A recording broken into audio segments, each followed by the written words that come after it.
प्रश्न आया है डॉक्टर बैना दीदी, उदयपुर। अभी यूएस में है दीदी।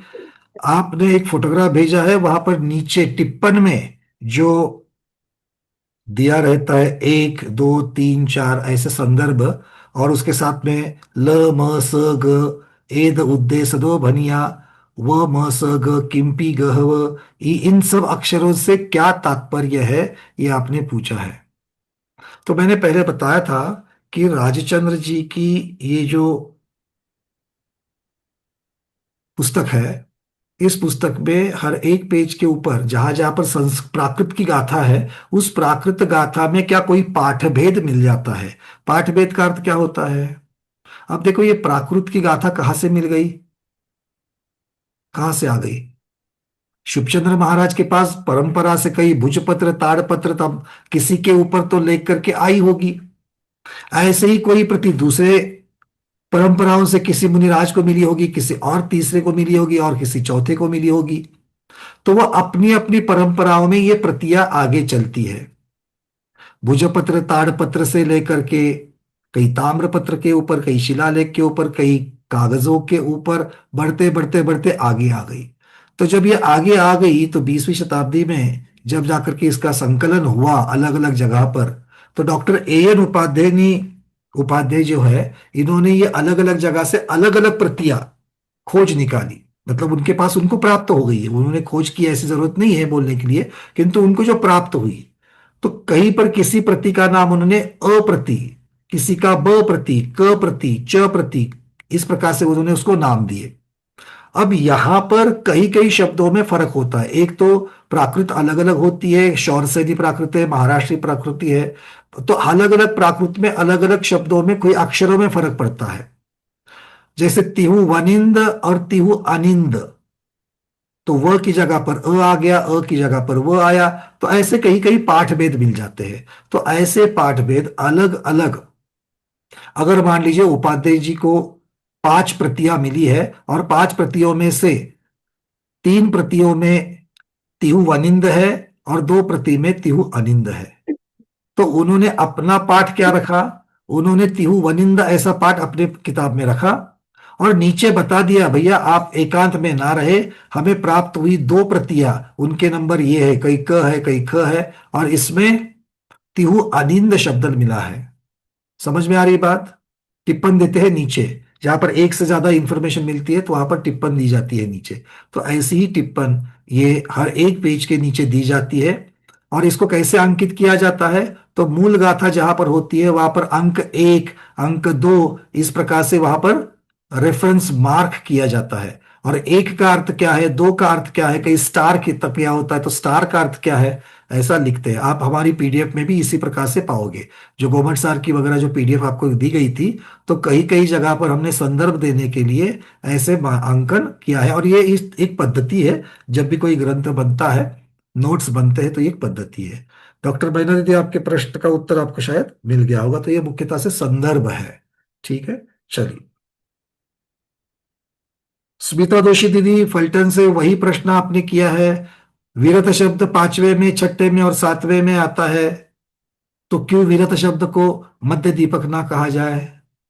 दीदी अगर आप सुन रही हो तो आप वापस, कल हमने इसके ऊपर इतनी सारी चर्चा की है, आपने फिर से वही प्रश्न पूछा है।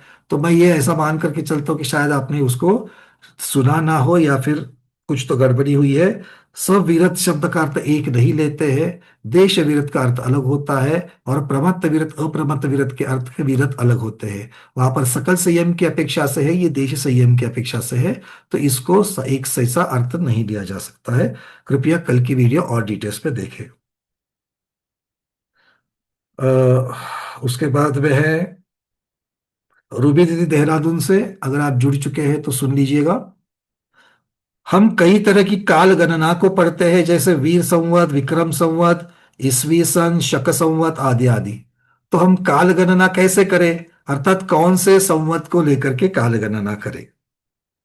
देखिए, पहले तो इन काल गणनाओं को समझते हैं, तो अपने आप ही उत्तर मिल जाएगा कि हम कौन सी काल गणना को लेना चाहिए। ठीक है, सबसे पहले शुरुआत करते हैं, सबसे प्राचीन ऐसी है वीर निर्वाण संवत, जो महावीर भगवान के निर्वाण के दिन शुरू होती है। हम सबको कार्तिक कृष्ण अमावस्या उत्तर वाले बोलते हैं, दक्षिण वाले अश्विन कृष्ण अमावस्या कहते हैं। तो ये है तो कार्तिक कृष्ण अमावस्या आगम की अपेक्षा से। तो कार्तिक कृष्ण अमावस्या से शुरू होता है कब? महावीर भगवान का निर्वाण हुआ है ईसवी सन पूर्व 527 साल, ठीक है, तब हुआ है। तो अंग्रेजी कैलेंडर के हिसाब से, तब तो अंग्रेजी कैलेंडर था नहीं क्योंकि वो तो ईसवी सन से शुरू हुआ, 527 साल के पश्चात शुरू हुआ।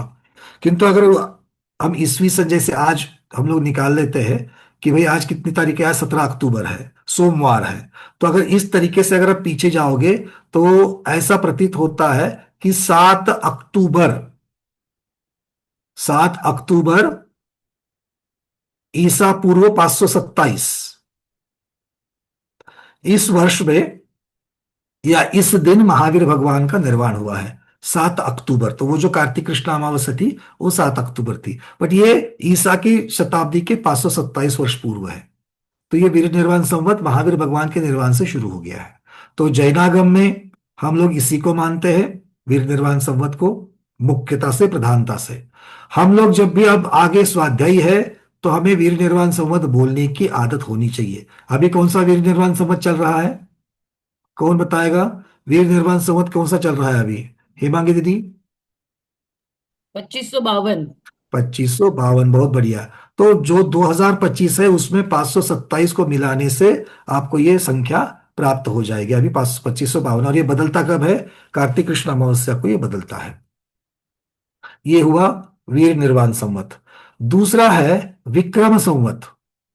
तो विक्रम संवत जो है ये भी चंद्रमा की गति के ऊपर ही शुरू होता है। इसको भारतीय हिंदू कैलेंडर माना जाता है। अब हिंदू शब्द जो है इसकी भी उत्पत्ति का बहुत बड़ा इतिहास है, आज मैं उसमें नहीं जाऊंगा। आप लोगों को यूट्यूब के ऊपर या नेट के ऊपर इसके इंफॉर्मेशन प्राप्त हो जाएगी। सप्त सिंधु, सप्त सिंधु जो है, ये सप्त सिंधु से हप्त सिंधु होते होते वो इंडस कैसे बना, इंडस से इंडिया कैसे बना, और भारतवर्ष से भारत, महाराजा सम्राट भरत की वजह से कैसे भारत बना, ये बड़ा इतिहास है, इसमें हम अब नहीं जाएंगे। किंतु ये शुरू कब हुआ है? महाराजा विक्रमादित्य के शासनकाल में। और महाराजा विक्रमादित्य कब हुए हैं? तो ईसा के पूर्व 57 वर्ष, 57 ईयर्स, इसे विक्रम संवत कहते हैं। तो विक्रम संवत ये मुख्यतः से चैत्र माह के शुक्ल पक्ष की प्रतिपदा, चैत्र शुक्ल प्रतिपदा से इसकी शुरुआत होती है, ठीक है। तो इस प्रकार से आप देख लीजिए जो है उसमें विक्रम संवत का कितना फर्क पड़ता है, 57 साल का फर्क पड़ जाता है। अब जैसे कि अभी 2082 मेरे ख्याल से होगा, तो आप देख लीजिएगा उसके हिसाब से। तीसरा है शक संवत। शक संवत कैसे होता है? शक संवत को शालिवाहन शक भी कहा जाता है। तो ये शालिवाहन शक कब शुरू हुआ? अच्छा, इसके पहले हमें ईसवी सन लेना चाहिए, इसके पहले हमें ईसवी सन लेना चाहिए, क्योंकि पहले वीर निर्वाण संवत है, वीर निर्वाण संवत के बाद विक्रम संवत है, और विक्रम संवत के पश्चात आएगा ईसवी सन। क्या है ईसवी सन? ईसवी सन तो ईसा मसीह है, ईसा मसीह जो जीसस क्राइस्ट है उनकी अपेक्षा से ये शुरू होता है। पाश्चिमात्य देशों में इसी की अपेक्षा से चल रहा है, और चूंकि भारत के ऊपर अंग्रेजों का शासन काफी वर्षों तक रहा है, तो इसीलिए वो कालगणना हम लोग भी शुरू कर रहे हैं। जैसे कि आज 2025 चल रहा है, ये ईसवी सन कहलाता है।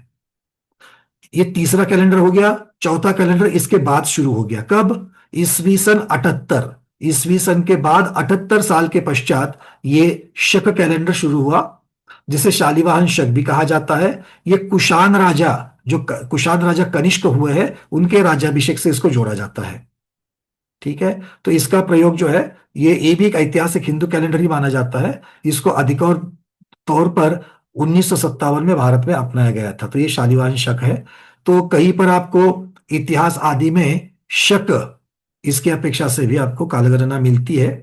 बहुत बार मराठी में अगर आप देखेंगे तो महाराजा शिवाजी जो थे उनकी जो कालगणना आदि होती है वो शके के हिसाब से होती है। तो बहुत सारा इतिहास में आपको शक की अपेक्षा से शक और विक्रम संवत ये आपको मिल जाएंगे। ईसवी सन आमतौर पर हर रोज बंदा की जिंदगी में या फिर पाश्चिमात्य देशों की वजह से आया है। और सबसे प्राचीन हमारा वीर निर्वाण संवत जो है वो हमें अपनाना चाहिए। ठीक है। अब कौन सी काल गणना करनी है, कहाँ करनी है, ये आप स्वयं तय कर सकते हैं। दूसरा, आपने प्रशस्त और अप्रशस्त की अपेक्षा से प्रश्न पूछा था कि हर चीज सुख और दुख दोनों तरफ होती है। तो दर्शनावरणीय में यदि धार्मिक कार्यों से संबंधित चीजों को, क्रियाओं को देखने में आवरण होता है, तो क्या इसे अप्रशस्त नहीं कह सकते हैं? अधर्म को देखने में बाधा आ जाए तो प्रशस्त गुण में क्या उसको नहीं गिन सकते हैं? जैसे कोई अप्रशस्त चीज देखने में मुझे दर्शनावर्ण कर्म ने बाधा डाल दी, हाँ, अगर ऐसी बाधा डाली तो उसको प्रशस्त कहना चाहिए। नहीं, ऐसे नहीं कह सकते। सबसे पहले तो हमें हमेशा शब्दार्थ और भावार्थ, इनकी तरफ देखना है। और शब्दार्थ भावार्थ से परे प्रॉपर नाउन एक जो होता है, विशेष नाम जिसे कहते हैं, जैसे मेरा नाम पंकज है, तो आप जब भी मुझे बुलाओगे पंकज नाम से बुलाओगे। क्या आप मुझे कमल इस अर्थ से देखते हो? कभी भावार्थ करेंगे तो कमल अर्थ कर सकते हो। कहीं कुछ वर्णन करना है, विशेष बताना है, तो आप कमल के आधार पर कुछ उस शब्द का अर्थ निकाल सकते हो। किंतु विशेष नाम क्या है, प्रॉपर नाउन क्या है, पंकज, तो वहां पर भावार्थ नहीं चलता है। ऐसे ही घाती कर्म, अघाती कर्म, ये उनका स्वरूप तो है ही है उन कर्मों का, किंतु ये प्रॉपर नाउन भी है, ये टर्मिनोलॉजी भी है। और इन टर्मिनोलॉजी के जो उत्तर भेद हो जाते हैं, जैसे सर्वघाती, देशघाती, ये घाती कर्म के होते हैं। और अघाती कर्म के प्रशस्त अघाती और अप्रशस्त अघाती ये है। तो इनको प्रॉपर नाउन की अपेक्षा से भी लिखना चाहिए। तो जब हमने चर्चा जब चलाई थी परसों, तो वो नाम कर्म की प्रकृतियां जो है उनको प्रशस्त और अप्रशस्त में गिना जाता है। तो वहां पर आप भाव की अपेक्षा से जोड़ करके अर्थ निकालोगे तो आप भटक जाओगे। तो इसीलिए हर एक चीज का शब्दार्थ होता है, भावार्थ होता है, किंतु हर एक जगह पर भावार्थ लगाया जाए ये जरूरी नहीं है, और ना ही वो सही भी है। समझ में आ रही है बातें सब लोगों को? रूबी दीदी के माध्यम से हम सबको बता रहे हैं। तो इसीलिए आप इसको ठीक से समझ लेना। अगर मान लो कि किसी चीज में के अप्रशस्त चीज के दर्शन में बाधा डालने वाला दर्शनावर्ण कर्म निद्र, तो भी वो घाती कर्म ही कहलाएगा। उसे प्रशस्त अप्रशस्त नहीं कहेंगे। किसकी अपेक्षा? शब्दार्थ की अपेक्षा, भावार्थ की अपेक्षा से आप स्वतंत्र हो उसका अर्थ बनाने के लिए। ठीक है। किंतु जब हम आगम की चर्चा करते हैं, हमें आगम के नियमों की अपेक्षा, उस सिलेबस की अपेक्षा से ही हमें चलना होगा। आगे बढ़ते हैं। और प्रश्न थे।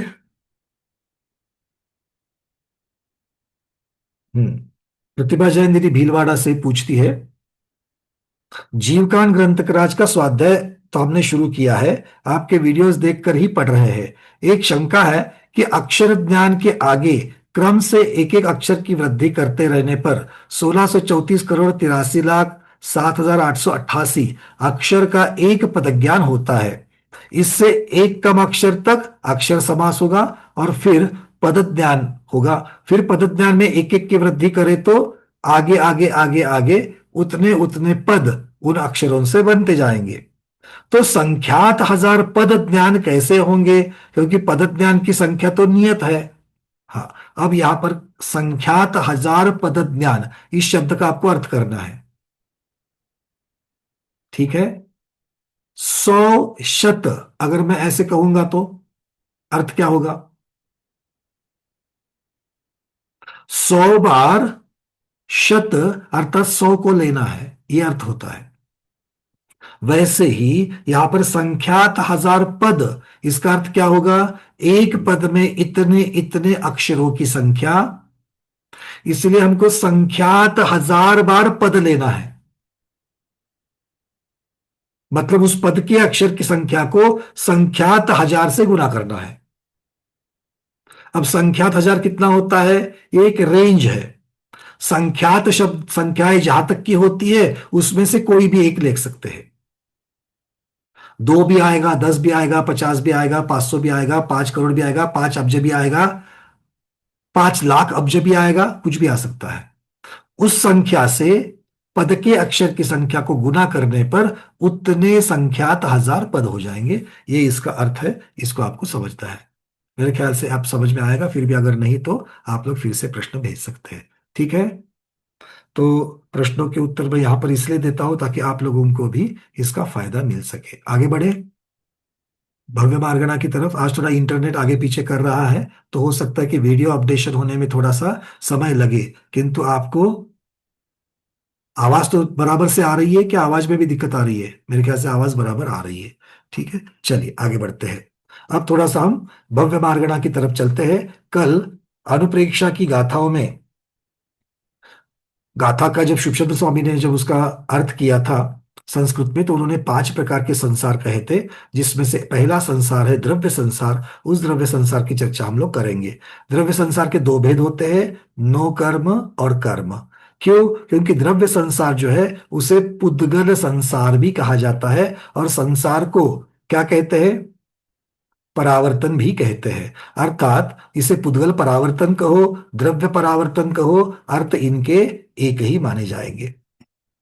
क्या है द्रव्य परावर्तन? किसे कहेंगे द्रव्य परावर्तन? अब चूंकि द्रव्य ये पुद्गल से संबंधित है, तो पुद्गल स्कंद जिस स्वरूप में जीव ग्रहण करता है और छोड़ देता है, उसी को क्रम के अनुसार फिर से ग्रहण करता है, वो काल जो है वो कहलाएगा द्रव्य परावर्तन काल। अब इसको और विशद करेंगे, पहले समझ लो। जीव पुद्गल को ग्रहण करता है कि नहीं करता है? कौन सा जीव पुद्गल को ग्रहण करता है? मुक्त या संसारी? संसारी, ठीक है। मुक्त को तो कोई पुद्गल ग्रहण करने की आवश्यकता नहीं है। अब संसार में भी संसार, ये पंच परावर्तन का जो संसार का जो वर्णन है, वो मुख्यतः किसकी अपेक्षा से होता है? मुख्यतः कौन से जीव की अपेक्षा से होता है? तो मिथ्या दृष्टि जीव की अपेक्षा से होता है। ठीक है, क्यों? क्योंकि संसारी संसार से एक बार अगर किसी को सम्यक दर्शन हो जावे, तो वो जीव एक पूरा कोई भी परावर्तन करने के योग्य नहीं रहता है, उसके पहले ही वो जीव मुक्तता को प्राप्त हो जाता है। इसीलिए मुख्यता से पंच परावर्तन का जो वर्णन है वो मिथ्या दृष्टि की अपेक्षा से किया जाता है। इससे एकांत मत बनाना कि सम्यक दृष्टि का कोई परावर्तन नहीं चल रहा है। सम्यक दृष्टि के परावर्तन तो चलते हैं, किंतु वो पूरा नहीं कर पाता। कोई भी एक परावर्तन वो पूरा नहीं कर पाता। ठीक है, कब से? सम्यक दर्शन प्राप्ति के आगे। इस समय, जिस समय सम्यक दर्शन को प्राप्त कर लिया पहली बार, अब वहां से वो जीव कोई भी 5 में से कोई भी एक परावर्तन पूरा नहीं कर पाता। मतलब जिस दिन सम्यक दर्शन को पा लिया, उस दिन अगर कोई परावर्तन शुरू हो जाए, तो उसका पूरा परावर्तन होने का काल होने से पहले ही वो जीव नियम से मुक्त हो जाएगा। ठीक है, इसीलिए पूर्तता की अपेक्षा से पंच परावर्तन, पंच संसार, ये किसके बारे में वर्णन आता है? मिथ्या दृष्टि के बारे में है। समझ में आ रही है बातें? चलिए, अब सबसे पहले द्रव्य परावर्तन है, तो द्रव्य की चर्चा करते हैं। द्रव्य दो प्रकार के हैं। जीव द्रव्य को, जीव जो है वो द्रव्य को ग्रहण कर रहा है। कौन से द्रव्य को ग्रहण करता है? ग्रहण करने योग्य। अब ग्रहण का मतलब है यहां पर भोगने योग्य, मतलब जिसके साथ में पार्टनरशिप की जाए, जिसके साथ में संधि की जाए, जिसके साथ जॉइंट वेंचर किया जाए, ऐसा जीव द्रव्य के साथ में कौन है? कौन सा द्रव्य है कि जो हमारे साथ में पार्टनरशिप कर सकता है? क्यों गंगवाल जी, कौन सा द्रव्य है?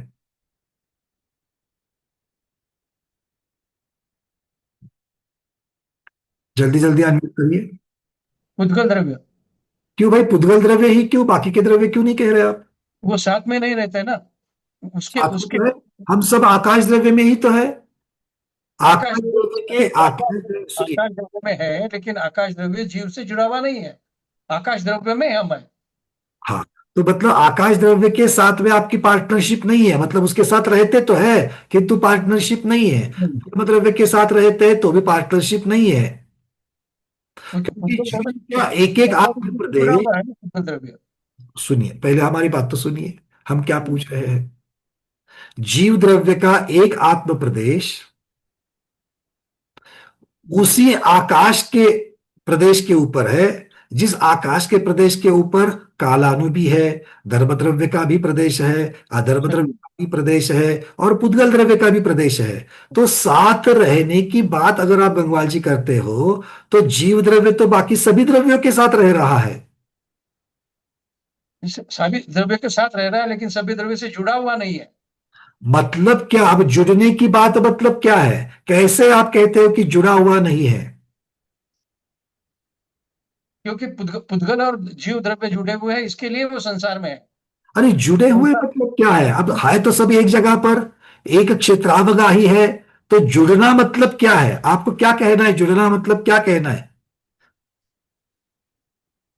जब एक प्रदेश में अवगाहना है, तो सब तो एक दूसरे को लगे हुए हैं, जुड़े हुए ही है। तो आपको जुड़े नहीं है, ये कहने का अर्थ क्या है? आप किस अपेक्षा से कह रहे हो? आप कह तो सही रहे हो, पर हमें अपेक्षा चाहिए। अपेक्षा यही है कि ये पुद्गल द्रव्य जो है, वो पुद्गल द्रव्य जीव के साथ रहता है, अगले भाव में भी जीव के साथ जाता है। आकाश द्रव्य या बाकी जो द्रव्य है, वो जीव के साथ आगे नहीं जाते हैं, अगले भाव में नहीं जाते हैं। ये अच्छा, जो ये अब पुद्गल आपका, द्रव्य है, आप ही के प्रश्न को मैं आप ही के उत्तर को थोड़ा सा मैं बदल देता हूं। जहां पर सिद्ध परमेष्ठी भगवान की आत्मा है, आत्म प्रदेश है, हम्म, वहां भी धर्म द्रव्य है, वहां भी हाँ, आकाश, वहां भी अधर्म द्रव्य है, वहां भी काल द्रव्य है, वहां भी हाँ, पुद्गल द्रव्य है। तो वहां पुद्गल द्रव्य होने से वो पुद्गल द्रव्य को क्यों नहीं जुड़ा है? आप ऐसा कह रहे हो कि बाकी के जुड़े हैं और वो नहीं जुड़ा है, तो जुड़ना मतलब क्या? इसका अर्थ करेंगे तो उत्तर मिल जाएगा। क्यों अरविंद जी? सही कह रहे हैं गंगवाल जी, पर थोड़ा सा ट्यून अप। वरना भैया जी, जीव जो है पुद्गल की वजह से जो अपना पुद्गल शरीर है, और पुद्गल वर्गना से ही अपना शरीर है बराबर। पुद्गल तो खत्म हो जाएगा लेकिन जीव खत्म नहीं होने वाला तो। अरे आप बाकी सब कथाएं कर रहे हो, मुझे मुख्य उत्तर बताइए। प्रमोद मानेकर जी, बहुत बढ़िया, बताइए सर। एक मिनट में आपको यहां से अनम्यूट कर रहा हूं, माइक का बटन दबा करके आप बोलिए।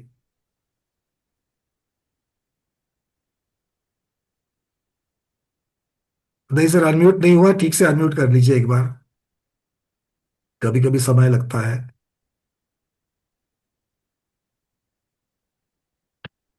जीव और पुद्गल में वैभाविक गुण है, निमित्त नैमित्तिक संबंध है, दोनों में जीव और वैभाविक गुण पुद्गल में निमित्त नैमित्तिक संबंध होता है। तो निमित्त तो नैमित्तिक, वैभाविक तो गुण सर, है इसलिए होता है। सर निमित्त नैमित्तिक संबंध तो काल द्रव्य के साथ भी तो है हमारा। नहीं, वैभाविक गुण जीव और पुद्गल में ही होता है, विभाव विभाव गुण होने तरीका। वो विभाव गुण दोनों में होता है, इसका अर्थ बहुत सुंदर बोला। अब उसका अर्थ क्या करेंगे? और वो विभाव गुण कौन से स्वभाव की वजह से है? वैभाविक गुण वो जो विभाव मतलब क्या है? अशुद्ध होना। अशुद्ध होना, एक में के शुद्ध निमित्त होना से हो। मतलब विभाव है, तो वो अशुद्ध, मैले के होते हैं, मतलब जीव द्रव्य दूसरे पुद्गल को अंदर आने देता है, और पुद्गल द्रव्य जीव द्रव्य के साथ में जुड़ जाता है। ये क्यों होता है? ऐसा कौन सा स्वभाव है? क्योंकि विभाव ये कारण नहीं है, विभाव होने का भी और एक कारण है, मूल कारण। जैसे वैभाविक की शक्ति होने की वजह से जीव और पुद्गल में ही। क्या है? वैभाविक वैभाविक की शक्ति जीव और पुद्गल में ही होने की वजह से वो शक्ति आती कहाँ से है? वैभाविक शक्ति तो उनकी स्वयं की नहीं है, बट वो मतलब कौन से मूल स्वभाव की वजह से आती है?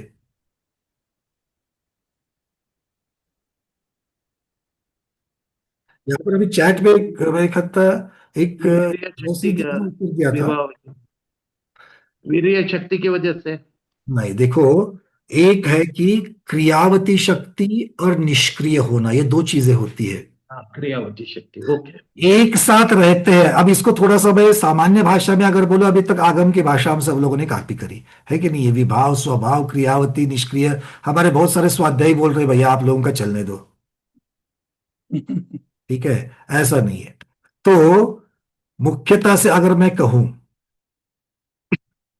दो प्रकार के यात्री ट्रेन से यात्रा कर रहे हैं। ठीक है। एक प्रकार का यात्री जो है वो बाजू में जो बैठा है, एक ही बोगी में बैठे हैं तो एक क्षेत्रावगाही है ऐसा कहते हैं।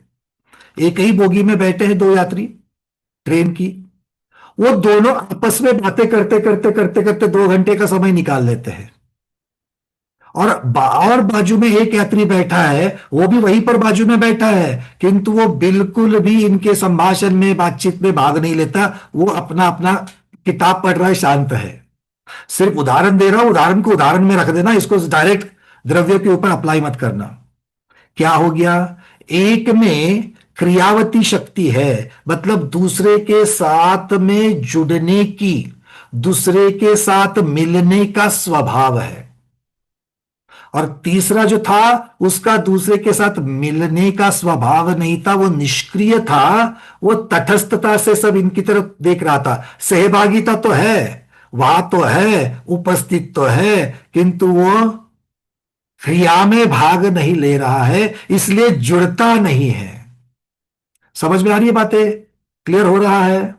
तो एक ही आकाश के प्रदेश के ऊपर धर्म द्रव्य, अधर्म द्रव्य, पुद्गल द्रव्य, आकाश द्रव्य और जीव द्रव्य एक साथ सब रहने की वजह से होने पर भी जीव द्रव्य धर्म द्रव्य के साथ में पार्टनरशिप नहीं करता, वो उसके साथ में मिलता नहीं, वो उसके साथ में जुड़ता नहीं।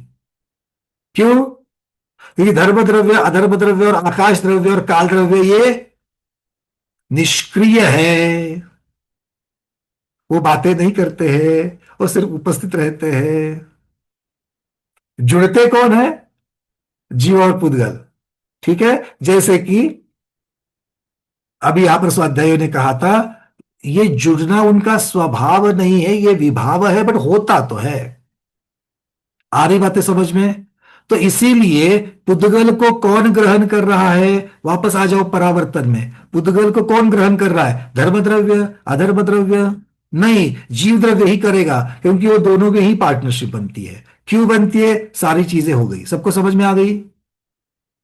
चलिए, अब ये जीव द्रव्य जो है ये पुद्गल को ग्रहण करता है। तो दो प्रकार के पुद्गल को ग्रहण करता है। एक को कहा गया नो कर्म और दूसरे को कहा गया कर्म। ठीक है। नो कर्म कौन से पुद्गल है? अब पुद्गल की 23 वर्गना में मैं नहीं जाऊंगा, ठीक है, वो हम सब लोगों ने पढ़ ली है। तो पुद्गल की 23 वर्गनाओं में से 5 प्रकार की वर्गना है, वो 5 प्रकार की वर्गना को ही जीव द्रव्य ग्रहण करता है, बाकियों को नहीं करता। यह बहुत महत्वपूर्ण बात है। जैसे बकरी घास खाती है, इसका अर्थ यह नहीं कि किसी भी प्रकार की घास खाती है। अगर उसके सामने 23 प्रकार की घास है तो उसमें से उसके योग्य सिर्फ 5 ही प्रकार की घास को हाथ लगाती है, मुंह लगाती है। एक दृष्टांत दे रहा हूं, सीधे सीधे इसका अर्थ नहीं लेना। समझ में आ रही बात? वैसे ही जीव भी ऐसा ही है। 23 प्रकार की पुद्गल वर्गना आगे बफे लगा हुआ है, फिर भी 5 ही चीजों को ले लेता है। ठीक है। उसमें से 3 प्रकार की, या यूं कहेंगे 4 प्रकार की, भाषा, मन और तेजस, और उसके साथ में आहार वर्गना। ये जो वर्गनाएं हैं ये वर्गना शरीर बनाने के काम में आती है। और कर्म की वर्गना जो है, कार्बन वर्गना जो है, वो कार्मान शरीर, अर्थात उसमें कुछ स्पेशलिटी है कि वो अपना अपना इफेक्ट देती है, अपना अपना कार्य वहां पर ऐसा कार्य करती है जिससे जीव बहुत ज्यादा विचलित हो जाता है। बहुत ज्यादा जीव में उससे परावर्तन आ जाते हैं, जीव में बदलाव आते हैं। इसलिए कर्म को थोड़ा अलग कर लेते हैं। ठीक है। तो इसीलिए द्रव्य परावर्तन के 2 भाग हो गए, नो कर्म परावर्तन और कर्म परावर्तन। दोनों को समान समय लगता है, दोनों का यंत्र भी एक ही है। अब आएंगे उसकी तरफ। तो नो कर्म में क्या होता है? तो विशिष्ट प्रकार की पुद्गल को जीव ग्रहण करता है। अब विशिष्ट प्रकार के पुद्गल, पुद्गल कहते ही क्या क्या हो जाएगा? अब उसका डिटेल्स में चले तो पुद्गल कैसे पहचाने जाते हैं? स्पर्श, रस, गंध और वर्ण, इन 4 के द्वारा पहचाने जाते हैं। तो हर एक पुद्गल में ये अलग अलग हो सकते हैं। तो एक तो स्पर्श रस गंध वर्ण की अपेक्षा से अलगता हो जाएगी। दूसरा, एक समय में जीव इनको ग्रहण करता है, तो कितनी क्वांटिटी में, कितनी संख्या में उनको ग्रहण करता है। ये संख्या भी अनंत ही होती है, पर चूंकि अनंत ये रेंज है, तो इस बार का अनंत अलग हो सकता है, अगले समय का अनंत अलग हो सकता है। मतलब संख्या की अपेक्षा से भी ये अलग अलग हो सकते हैं। क्लियर है? इस समय मैंने अनंत वर्गणाएं ली और अगले समय में भी अनंत वर्गना ली, किंतु दोनों अनंत में अलग है। होता है कि नहीं होता है? मेरे पास दो विद्यार्थी है, दोनों 10वीं की परीक्षा पास हो गए, दोनों के ऊपर पास का ठप्पा लग गया, किंतु एक को 80% है, दूसरे को 60% है। दोनों के अंक अलग अलग है कि नहीं है? वैसे ही यहां पर इस समय के अनंत अलग है, अगले समय के अनंत अलग है, क्योंकि अनंत एक रेंज होती है। तो मतलब रूप रस गंध वर्ण इसकी अपेक्षा से अलगता हो सकती है, संख्या की अपेक्षा से अलगता हो सकती है, और किस किस में हो सकती है। तो आचार्य भगवान यहां पर कह रहे हैं कि स्निग्धता और रुक्षता, ये दो गुण हम कर लेते हैं। अब क्यों ये दो गुणों को लिया प्रधानता से? क्योंकि हमने सम्यक मार्गणा में पढ़ा था कि ये स्निग्धता और रुक्षता यही गुण है जो हमें पार्टनरशिप करने के लिए, या यूं कहिए कि जीव के साथ में जुड़ने के लिए, या किसी के साथ में बंद करने के लिए ये कारण होते हैं। तो बंद करने के लिए स्निग्धता और रुक्षता, ये दो गुण में से गुण चाहिए। और इसीलिए कितनी स्निग्धता, कितनी रुक्षता वाले ये पुद्गल है, ये भी महत्वपूर्ण है। अर्थात रूप रस गंध वर्ण की अपेक्षा से, स्निग्धता रुक्षता की अपेक्षा से, कितनी संख्या में लिए थे उसकी अपेक्षा से। अब और एक महत्वपूर्ण बात, किस तीव्रता से लिए गए, क्योंकि धीरे भी लिए जा सकते हैं, मध्यम स्पीड से भी लिए जा सकते हैं, और तीव्रता भी ली जा सकते हैं। आप कहेंगे भैया स्पीड, कौन सी स्पीड में? यहां पर स्पीड का अर्थ गति नहीं है, यहां पर स्पीड का अर्थ है भाव। उन पुद्गलों का ग्रहण जीव कब करता है? जब जब जीव के परिणाम होते हैं, अर्थात आश्रव का कारण होता है। अकेले राग द्वेष को अगर हम लोग कारण कहेंगे, तो वीतरागी भगवान के तो कर्म आएंगे नहीं, और ना ही नो कर्म आएंगे। इसका अर्थ राग द्वेष से बनने वाली लेशा, जिसमें योग भी होता है, अर्थात मन वचन काय की क्रिया, और राग द्वेष, योग और कषाय, इन दोनों के द्वारा लेशा बनती है, और लेशा के द्वारा ही पुद्गलों का ग्रहण होता है। अगर लेशा नहीं तो पुद्गलों का ग्रहण नहीं, सीधा सीधा गणित। तो 13वें गुणस्थानवर्ती केवली भगवान को लेशा होती है क्या? 13वें गुणस्थानवर्ती, क्यों प्रमोद वानेकर साहब? फिर से अनम्यूट किया, जरा बोल दो। नहीं होती है क्योंकि उनको कषाय का अभाव हो गया है। कषाय का अभाव हो गया इसलिए नहीं होती है। खाली योग होता है। तो लेशा होगी कि नहीं होगी? नहीं ना, कषाय और योग मिलके लेच्या होगी। तो कषाय नहीं होने की वजह से खाली योग है, इसलिए अब यहां लेच्या पर नहीं होना। अब यहां पर एक जानने वाली चीज है कि अगर हम कषाय को एक कहेंगे और लेशा को भी एक कहेंगे, ठीक है, तो इनका जोड़ करने से लेशा बनती है, या इनका गुणाकार करने से लेशा बनती है? देखो मैं थोड़ा सा और इलैबोरेट करता हूं, क्योंकि आप जैसा कह रहे कि दोनों में से अगर एक शून्य हो जाए तो उत्तर शून्य होगा। मतलब लेशा में कषाय और योग, इनमें से कषाय शून्य हो गए, नहीं है, तो लेशा नहीं होगी। अगर आपने ये उत्तर ले लिया तो यहां पर गुणाकार हो रहा है, ये अर्थ करना पड़ेगा। बात सही है? Okay, right. और दूसरे में अगर इसका जोड़ करेंगे तो 1+0 = 1, ये भी मतलब फिर भी लेशा होगी, ये अर्थ होगा, है ना? तो यहां पर जोड़ वाली बात होती है, ना कि गुणाकार वाली बात। क्यों? शब्द क्या है? योग और कशा और से लेशा बनती है। तो ये एंडिंग है, इंजीनियरिंग की भाषा में एंड गेट कहते हैं इसको, मतलब ये और है। ठीक है ना। इसका अर्थ क्या हो गया, दोनों में से अगर एक शून्य हो जाए तो भी एक बनता है। जैसे इसको उदाहरण देता हूं मैं, आपकी स्टेयरकेस रहती है, जीना सीढ़ी रहती है, तो सीढ़ी नीचे के मंजिल से ऊपर के मंजिल में लेके जाती है, और वहां पर क्या है, ट्यूबलाइट लगी हुई है। अब उस ट्यूबलाइट को जलाने का एक बटन नीचे भी है जहां से सीढ़ी शुरू होती है, और एक बटन ऊपर भी है पहले मंजिल पर। तो आप ऊपर से नीचे आते हो तो ऊपर का बटन दबाने से लाइट जलती है, नीचे आओ बटन दबाने से लाइट बंद हो जाती है। नीचे से ऊपर जाते हो, नीचे से आप बटन दबाते हो तो लाइट जलती है, ऊपर जाने के बाद में ऊपर का वही बटन दबाने से लाइट बंद हो जाती है। मतलब क्या हो गया, दोनों में से कोई भी एक स्विच अगर ऑन है तो लाइट जलती है। तो ये हमारे स्विच जो है, एक स्विच कषाय है, दूसरा स्विच जो है वो योग है, और ट्यूबलाइट है लेशा। तो दोनों में से अगर एक भी अवेलेबल है तो हमारी ट्यूबलाइट लेशा की जल जाएगी, इसको याद रखना। ठीक है। इसीलिए भगवान की परम शुक्ल लेशा होती है, 13वें गुणस्थान में परम शुक्ल लेशा होती है। और 14वें गुणस्थान में लेशा होगी क्या, अब विचार कीजिए। अब वहां पर ना कषाय है और ना योग है, दोनों भी स्विचेस बंद है, तो ट्यूबलाइट जलेगी क्या, नहीं जलेगी। बात समझ में आ गई। ये हमारा सबका कंफ्यूजन कहां होता है भाई, 13वें गुणस्थान में। क्यों, 13वें गुणस्थान में बहुत सारी चीजें बदल जाती है।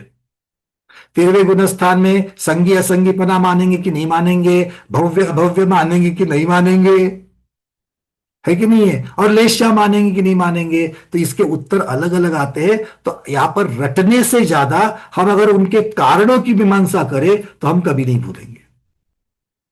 तो लेशा बनती है कषाय और योग से, इसलिए दोनों में से अगर एक भी अगर अवेलेबल है तो लेशा बनेगी। ठीक है। तो चलिए कहां से निकले थे हम लोग, लेशा है आश्रव का कारण है, मतलब आश्रव करेंगे, और इसीलिए भगवान को वेदनीय कर्म का, नाम कर्म का, गोत्र कर्म का अभी भी आश्रव हो रहा है। आयु कर्म का तो होता नहीं है, आयु कर्म का तो सिर्फ उदय होता है, नया तो उनका आश्रव नहीं हो रहा है, क्योंकि चरम शरीरी है, और चरम शरीरी को आयु कर्म का बंध नहीं होता, बंध नहीं तो आश्रव नहीं।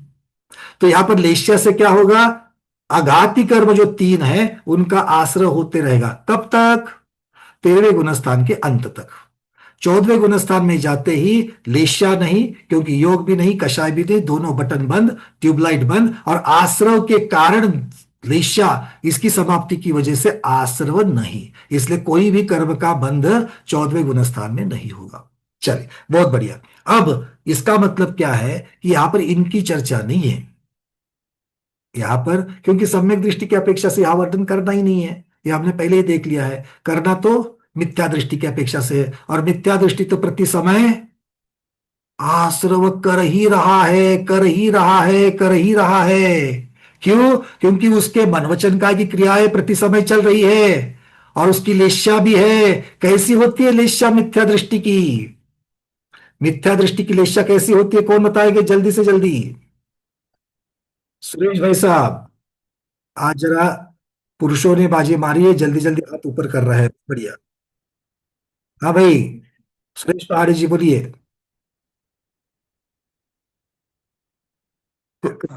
आनंदानुबंधी दशा होती है। सर जी, हमने आपको लिशा के बारे में पूछा, आप हमें कषाय बता रहे हो। हमसे कृष्ण सुनना है, हड़बड़ी नहीं करनी है। मिथ्या दृष्टि की कौन सी लेशा होती है, सीधा गणित है। कृष्ण कृष्ण कृष्ण कृष्ण कृष्ण लेशा ऐसा। होती है, अकेली कृष्ण लेशा होती है। क्या है, हमारे दिमाग में वो मिथ्या दृष्टि को मतलब ऐसा छपा हुआ बेचारा। पूरे हमने 6 रेशा होती है। बहुत बार, हमने सुनो, हमने बहुत बार उदाहरण दिया, फिर से एक बार उदाहरण देते, सब लोग सुनना। आप सब लोगों को पहले तो हम सब ये पूछ लेते हैं, भाई मिथ्या दृष्टि को मिथ्या दृष्टि क्यों कहा जा रहा है, उसने ये लेबल क्यों लगाया। तो चरणानुयोग की अपेक्षा से देखा जाए, प्रथमानुयोग की अपेक्षा से देखा जाए तो उसे सच्चे देवशास्त्र गुरु के ऊपर श्रद्धा नहीं है। बात खत्म हो गई। एक अनुयोग हो गया ये तो। और अगर हम कर्णानुयोग की अपेक्षा से देखें तो उसके अनंतानुबंधी और मिथ्यात्व कर्म प्रकृति का उदय चल रहा है, इसलिए वो मिथ्या दृष्टि है। पर चूंकि हम सब लोग किसी को देख करके नहीं बोल सकते कि इसके कौन से कर्म का उदय चल रहा है, इसलिए कर्णानुयोग को थोड़ा सा साइड में रखते हैं। ठीक है। अब कोई संत महात्मा को लीजिए जो दिगंबर जैन नहीं है, जो वीतराग भगवान पर श्रद्धा नहीं रखने वाले हैं, इतर देवों के ऊपर श्रद्धा रखने वाले हैं, पर संत महात्मा है। संत महात्मा क्यों कह रहा हूं मैं? उनकी राग द्वेष की मंदता है। वो रास्ते से जा रहे हैं और रास्ते पर जाते हुए कोई एक्सीडेंट देख लिया और उसमें कुत्ते का एक्सीडेंट हो गया था, कुत्ता मरणासन्न है, तो कुत्ते को देख करके उस संत महात्मा के मन द्रवित होगा कि नहीं होगा? है कि नहीं है? तो जब उसका मन द्रवित होता है उनका, तो क्या उनको हम कृष्ण लेशा वाले कह सकते हैं? सोचो। अभी भी वो मिथ्या दृष्टि ही है उनका, क्योंकि मिथ्यात्वपना जो है वो दर्शन मोहनी कर्म की अपेक्षा से है, और लेश्या जो बनती है वो चारित्र मोहनी कर्म कषाय की वजह से बनती है। तो मिथ्या दृष्टि के भी राग द्वेष मंद हो सकते हैं, और सम्यक दृष्टि के भी राग द्वेष तीव्र हो सकते हैं, संक्लेश परिणाम हो सकते हैं। बोलो होते कि नहीं होते? हमेशा का उदाहरण भरत चक्रवर्ती का, क्या गलती कर गए देखो, इतने सारे घर में बैरागी ऋषभनाथ भगवान के पुत्र प्रथम चक्रवर्ती, जिनके नाम से भारत देश नाम पड़ा, पर ऐसी गलती कर गए, भ्राता के ऊपर चक्र रत्न चला दिया। तो चक्र रत्न चलाने के लिए क्या रागद्वेष बंद होने पड़ेंगे या रागद्वेष तीव्र संक्लेश होना पड़ेगा? सोच करके देखो। तो जब चक्र रत्न चलाया तब भरत चक्रवर्ती सम्यक दृष्टि थे कि मिथ्या दृष्टि थे? वो तो थे सम्यक दृष्टि। सम्यक तुम्हें तो कोई परिणाम नहीं हो रहा था उनके, पर परिणाम कहां हो रहा था? परिणामों में संक्लेश, परिणाम में चारित्र मोहनी में हो रहा था, जिसकी वजह से लेशा बदल रही थी। तो सम्यक दृष्टि की चौथे गुण स्थान तक 6 लेशाएं पाई जाती है, अर्थात मिथ्या दृष्टि के भी 6 लेशा हो सकती है, सम्यक दृष्टि के भी 6 लेशा हो सकती है। किंतु अगर सम्यक दृष्टि अगर स्वाध्यायी हो, भले उसने अनुव्रत नहीं लिए हो, मैं अपने स्वाध्यायों की बात नहीं कर रहा हूं, अपने स्वाध्याय तो हर रोज यही सोचते कि मैं अनुव्रत कब ले लूं, है ना? एक बार बोलो हाँ। हाँ, तो कब ले रहे हो? अच्छा, कोई बात नहीं, फिर से पूछेंगे तो भाई 1 2 4 दिन के बाद। ठीक है, तब तक के लिए आगे चलते हैं। इसका मतलब क्या है? अगर स्वाध्याय है तो होगा क्या? स्वाध्याय होने से कृष्ण लेशा होने से बच नहीं रहे हैं, क्योंकि व्रति नहीं है, चौथे गुण स्थान में है, ज्ञान की अपेक्षा स्वाध्याय काम में आ रहा है, तो उस कृष्ण लेशा से जल्द बाहर आ जाएंगे, यह फायदा हो सकता है। किंतु सम्यक दृष्टि है, सम्यक ज्ञानी है, इसलिए कृष्ण लेशा होगी नहीं, यह नहीं हो सकता। क्लियर हो रहा है सबको? हां, जल्दी से जल्दी उभरेंगे जरूर, पक्का। क्लियर है? ऐसे ही आर्त ध्यान भी है। आर्त ध्यान पहले गुणस्थान से लेकर छठे गुणस्थान तक है कि नहीं है? और आर्त ध्यान का विषय में क्यों ले रहा हूं, वो भी लेश्या से संबंधित है। भले पांचवें और छठे गुणस्थान में आर्त ध्यान है, किंतु पांचवें और छठे में शुभ लेशाएं है, अशुभ लेशा नहीं है। तो कोई मुनि महाराज है, उनके गुरु की समाधि हो गई, तो उनको वियोग होता है कि नहीं होता है? आंख से अश्रु आते कि नहीं आते हैं? तो उनको आकुलता हो रही कि नहीं हो रही है? जब स्वयं वैराग्य को प्राप्त है, जब एकत्व भावना मालूम है, आशरण भावना मालूम है, जब अनित्य भावना मालूम है, स्व पर भेद विज्ञान है, फिर भी वीतरागी नहीं है, इसीलिए थोड़े समय के लिए उन्हें आर्त ध्यान होने की संभावना है गुरु के वियोग में। आकुलता होनी स्वाभाविक है। आर्त ध्यान दुख की वजह से होता है, और दुख हुआ तो आर्त ध्यान हो गया, किंतु जल्द से जल्द उसमें से वो संभलेंगे। क्यों? क्योंकि ये सब कुछ कषाय से संबंधित है, और उनकी संज्वलन कषाय अंतर मुहूर्त तक रहती है। तो छठे गुण स्थान में आर्त ध्यान है, वो अपने गुरु के वियोग में जितना जल्दी संभलेगा, उतना मिथ्या दृष्टि पहले गुण स्थान वाला उसका भी आर्त ध्यान है, वो अपने परिवार की जो वियोग होने के पश्चात जब वो आर्त ध्यान में चला जाएगा, उतना जल्दी नहीं संभलेगा। आया ना? तो ये फर्क यहां पर होता है। वापस फिर से चलते हैं, मूल विषय है हमारा द्रव्य का पुद्गल को ग्रहण करना। तो ये आप लेश्या का प्रकरण बताने का कारण ये था कि मध्यम भावों से, तीव्र भावों से या जघन्य भावों से आपने वो परिणाम किए हैं, आश्रव किया है, तो किस प्रकार से हम उसको पुद्गलों को लेंगे। अब पुद्गल में भी आपको पता है कि कषाय तीव्र कम ज्यादा होने से क्या होता है, स्थिति और अनुभाग कम ज्यादा पड़ता है, और योग की तीव्रता और मंदता की अपेक्षा से क्या होता है, प्रदेश बंध जो है वो कम ज्यादा होता है। मतलब क्या है, जितनी संख्या में पुद्गल बंधेंगे उसकी संख्या कम ज्यादा होगी। बंधेंगे तो अनंत ही, कम से कम अनंत बनते, ज्यादा से ज्यादा वो भी अनंत बनते हैं, किंतु कम अनंत ज्यादा अनंत, ये तीव्रता के ऊपर है। किसकी? किसकी? योग की, मनवचन काय की क्रिया की। ठीक है, अब इसको ज्यादा समझाने की जरूरत नहीं है। मनवचन काय की क्रिया, पड़गान के लिए दो व्यक्ति खड़े हैं। एक घर वालों ने बोला, अरे आज हमारे यहाँ पर चौका लगाया, आज तो कम से कम खड़ा हो जा, इसलिए हाथ में कलश लेकर के खड़ा है। और दूसरा बेचारा बहुत दूर से आकर के वहां पर चौका लग रहा है, मुझे आहार देने की तीव्र इच्छा है करके वो खड़ा हो जाए। ठीक है।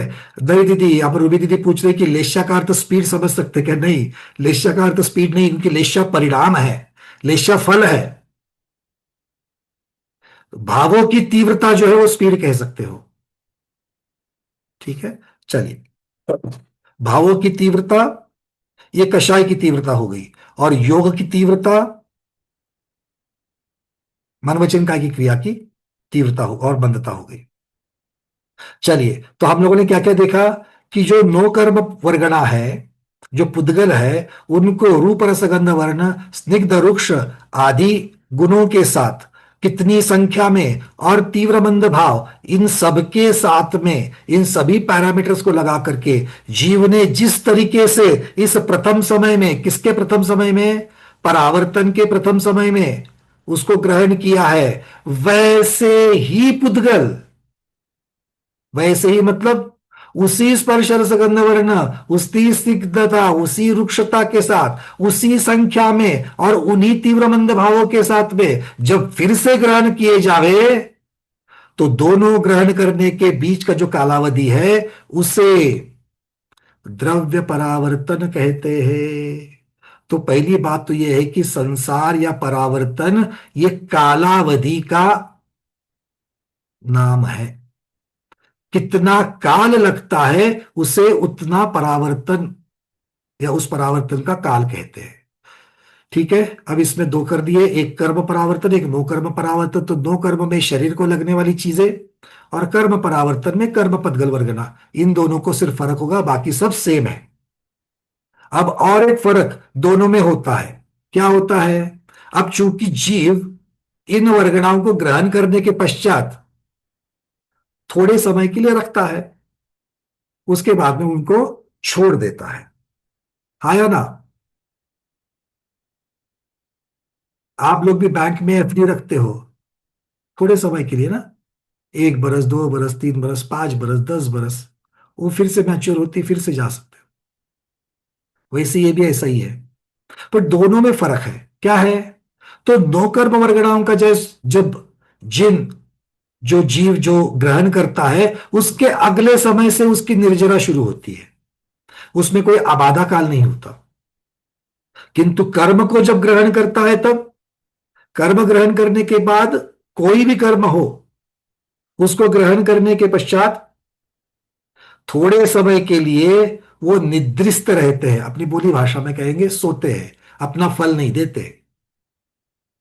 कम से कम अबाधा, अब इसी को अबाधा काल कहते हैं। अबाधा, बाधित नहीं करते। फिर वो पुण्य वाले हो या पाप वाले हो, थोड़ा समय लगता है उसको, है ना। आटा निकालते हैं, आटा मतलब रोटी है क्या? नहीं, आटे से रोटी बनने को समय लगता है। चावल भिगो करके प्रेशर कुकर में डाल दिए तो अगले समय में चावल पकते हैं क्या? नहीं, थोड़ा समय देना पड़ता है। वैसे यहां पर भी है, कर्म की ऐसी गति है। कर्म बंधने के पश्चात थोड़े समय तक निद्रिस्त रहते हैं, उसके बाद में अपना फल दिखाना चालू करते हैं। तो पहले हम नौकर्म की चर्चा करते हैं। तो सबको समझ में आ गया द्रव्य परावर्तन में क्या करना है। जिस प्रकार के पुद्गल लिए उसी प्रकार के पुद्गल वापस लेने चाहिए। आप बोलोगे हाँ ठीक है अभी ले लिया, फिर 5-10 मिनट के बाद में वैसे ही आ जाएंगे। आचार्य भगवान बोलते हैं नहीं, वैसे ही पुद्गल को प्राप्त करने के लिए अनंत काल लगता है। एक छोटा सा उदाहरण देता हूं, पहले भी दिया है मैंने। हमारे अरविंद भाई साहब है ना, वो गए बैंक में, कैशियर को बोल दिया भैया मुझे 2-2 हजार, अब तो 2 हजार नहीं बनते, 500 की बात करनी पड़ेगी, मुझे 50,000 रुपए विड्रॉ करने हैं, नए नोट देना। ठीक है, तो उसने बिल्कुल, कैशियर ने 500 500 के करारे करारे 100 का बंडल निकाल करके अरविंद जी के हाथ में दे दिया। अब अरविंद जी के हाथ में जो 500 के नोट 100 आ गए हैं, उनके अपने सीरियल नंबर है कि नहीं है? है। तो वो सीरियल नंबर का अर्थ यहां पर क्या करेंगे? वो पुद्गल वर्गना, एक सीरियल नंबर का अर्थ क्या है? उस प्रकार की, या उस बंडल को हम कहेंगे एक ही प्रकार की स्निग्धता, रुक्षता, संख्या और बाकी जितने पैरामीटर लगाए थे, तीव्र मंद भाव, ये सब कुछ उस सीरियल नंबर की अपेक्षा से है। मतलब एक कोड है वो। अब ये नेचुरली ला करके थोड़े रखेंगे, उन्होंने खर्च करने थे इसलिए तो बैंक से निकाले हैं। तो उन्होंने खर्च करना चालू कर दिया। कोई दूध वाले के पास चला गया कोई नोट, कोई लॉन्ड्री वाले के पास चला गया, कई नोट ग्रोसरी शॉप में चले गए, अलग अलग जगह पर अलग अलग चले गए। कौन बोला शॉपिंग के लिए चले गए थे? अरे भाई वो जा सकते शॉपिंग के लिए, ठीक है, कहीं अलग अलग जगह पर गए। अब अलग अलग जगह पर जाने के पश्चात अब सोचो, अब अरविंद जी के पास में वही 500 के सभी 100 नोट मार्केट में घूम घाम करके फिर से उनके पास वापस आने के लिए कितना समय लगेगा? सोच रहे हो, चिंतन कर रहे हो? अरे अरविंद जी के पास छोड़ दो, अपने खुद के पास 50,000 आया ऐसा समझ लो, और आपने उसको खर्च कर दिया अलग अलग जगह पर। तो आपके पास में वही सीरियल नंबर वाले, और वही सीरियल नंबर का मतलब क्या है? पहली नोट का सीरियल नंबर, फिर दूसरा, फिर तीसरा, फिर चौथा, फिर पांचवा, ऐसे 100 नंबर की गड्डी वापस बन करके आपको कैशियर को दे दी है। तो वापस वही 100 के 100 नोट आपके पास आने के लिए, अब समझ में आ रहा है? अरे वो जल्दी आ जाएंगे, पर ये द्रव्य परावर्तन खत्म नहीं होगा, वो बहुत बड़ा है। क्लियर है? थोड़ा चिंतन करने पर हम सेंसिटिव हो जाते हैं। और हमको सेंसिटिव क्यों होना है? क्योंकि गोमट सार जीवकांड का स्वाध्याय करते वक्त भी इसका स्वाध्याय किया था। वहां ज्ञान प्राप्ति की अपेक्षा से किया था, यहां पर वैराग्य प्राप्ति की अपेक्षा से कर रहे हैं। तो वैराग्य प्राप्ति बिना चिंतन के होगी क्या? तो आज के लिए आपका होमवर्क क्या रहेगा? ये होमवर्क मत करना कि अरविंद जी के पास में 50,000 वापस कैसे और कब आएंगे। अब क्या करना है? कितना समय लगेगा वो वापस आने के लिए, मतलब वो द्रव्य जो हमने इस समय में लिया है उसको घूम घाम करके फिर से ग्रहण करने के लिए कितना समय लगेगा। और इसको ही तो बताने के लिए आचार्य भगवान जब कहते हैं कि उसको अनंत काल लगेगा, तो उसकी सिद्धि करने के लिए आचार्य भगवान यहां पर हमें एक यंत्र दे रहे हैं 24 कोटों का। हाँ, ये यहां पर कोई किसी ने लिखा कि वापस आने की शंका है, नहीं, यहां पर शंका नहीं है, जीव ग्रहण करता ही करता है। क्यों? क्योंकि तभी तो पुद्गल परावर्तन पूर्ण होता है। क्योंकि परावर्तन जो है वो पूर्ण होते हैं मिथ्या दृष्टि के, अभव्यों के। वो पूर्ण कब होगा? जब वही तो पुद्गल वापस मिलने के पश्चात पूर्ण होगा। और पूर्ण होता है मतलब ऐसे पुद्गल वापस उसी संख्या में, उसी भावों से, उतनी ही सारे गुणधर्मों के साथ में वापस प्राप्त होते हैं, किंतु अनंत काल लगता है। ठीक है, अब ये अनंत काल कैसे है, कैसे गिनना है, इसकी चर्चा हम लोग करेंगे। अब तक की चर्चा जितनी की है उसके ऊपर कोई प्रश्न है? फिर मैं जाऊंगा यंत्र के पास। हाँ, खुशबू दीदी पूछिए। वंदना भैया जी। हाँ दीदी। हमें शंका नहीं है, लेकिन आप जैसे बता रहे थे वैसे हमारे ध्यान में आ रहा था, जैसे हम भोजन की थाली में कितनी सारी वस्तुएं लेते हैं और उसमें से हम एक निवाले में कितना सारा लेते हैं, चावल लेते हैं, दाल लेते हैं, सब्जी लेते हैं, तो वही के वही वो रिपीट नहीं हो पाती, और कितने उसमें कितने क्वांटिटी में आता है वो, कैसे अनंत, मतलब आपने जैसे बोला दूसरी बार में कितने उतने अनंत, और इतने एक एक निवाले और दूसरे निवाले में कितना डिफरेंस रहता है, सेम क्वांटिटी नहीं रहती।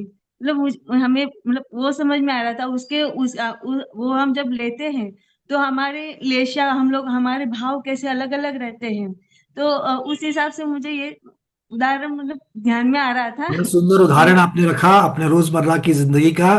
तो आज से जब भी हाथ में निवाला ले लो तो देख लेना, जीव ग्रहण कर रहा है, परावर्तन ऐसे ही तो होता है, कितना समय लगता है। अगर इन भावों के साथ में अगर आप परावर्तन का चिंतन करते हुए अगर आप अन्न ग्रहण करोगी तो अन्न ग्रहण करने की एक दिन जरूरत ही नहीं रहेगी। मतलब जल्द से जल्द केवल ज्ञान को प्राप्त होगी। बहुत सुंदर उदाहरण। ठीक है, चलिए इसमें और डिटेलिंग में करना।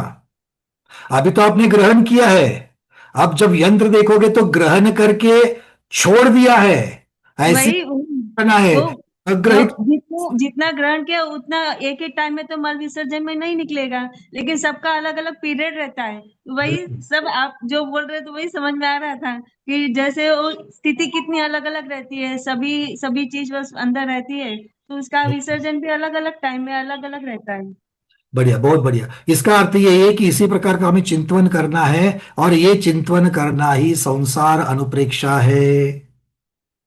तो आपको उदाहरण मिल रहा है कि संसार अनुप्रेक्षा का चिंतन कैसे करते हैं, और संसार अनुप्रेक्षा का चिंतन करने से क्या होगा? अशुभ की निवृत्ति, शुभ की प्रवृत्ति, आगे बढ़ेंगे। प्रश्न हो तो पूछना। अनिता दीदी कलकत्ता बोलिए, वंदना दीदी बोलिए, अनम्यूट करिए, हाँ वंदना भैया जी। बोलिए।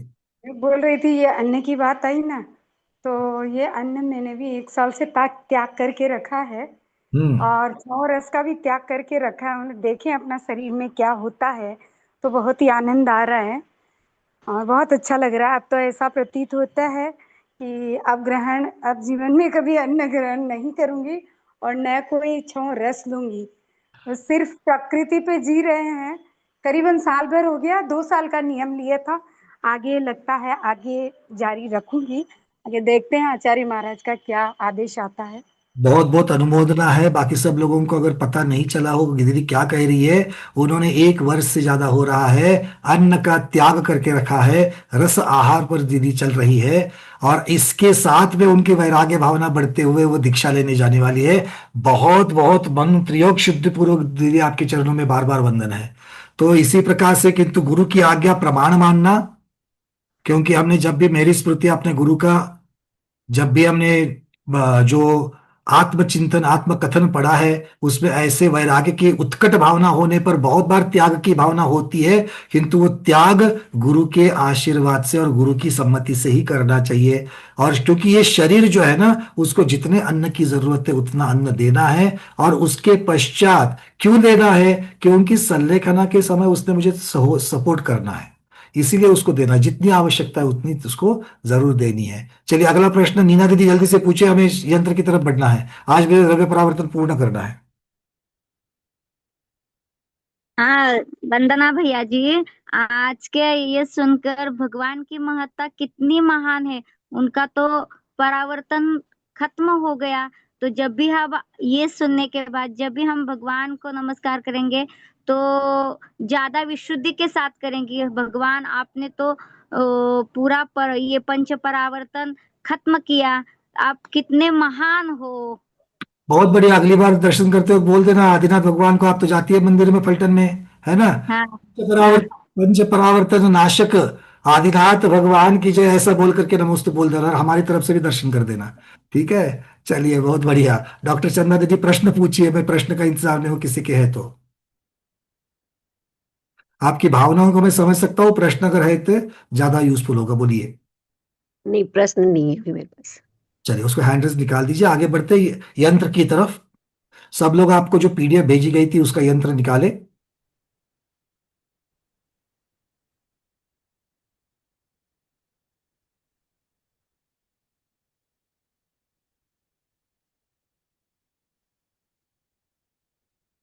मैं यहां से आपको शेयर कर रहा हूं।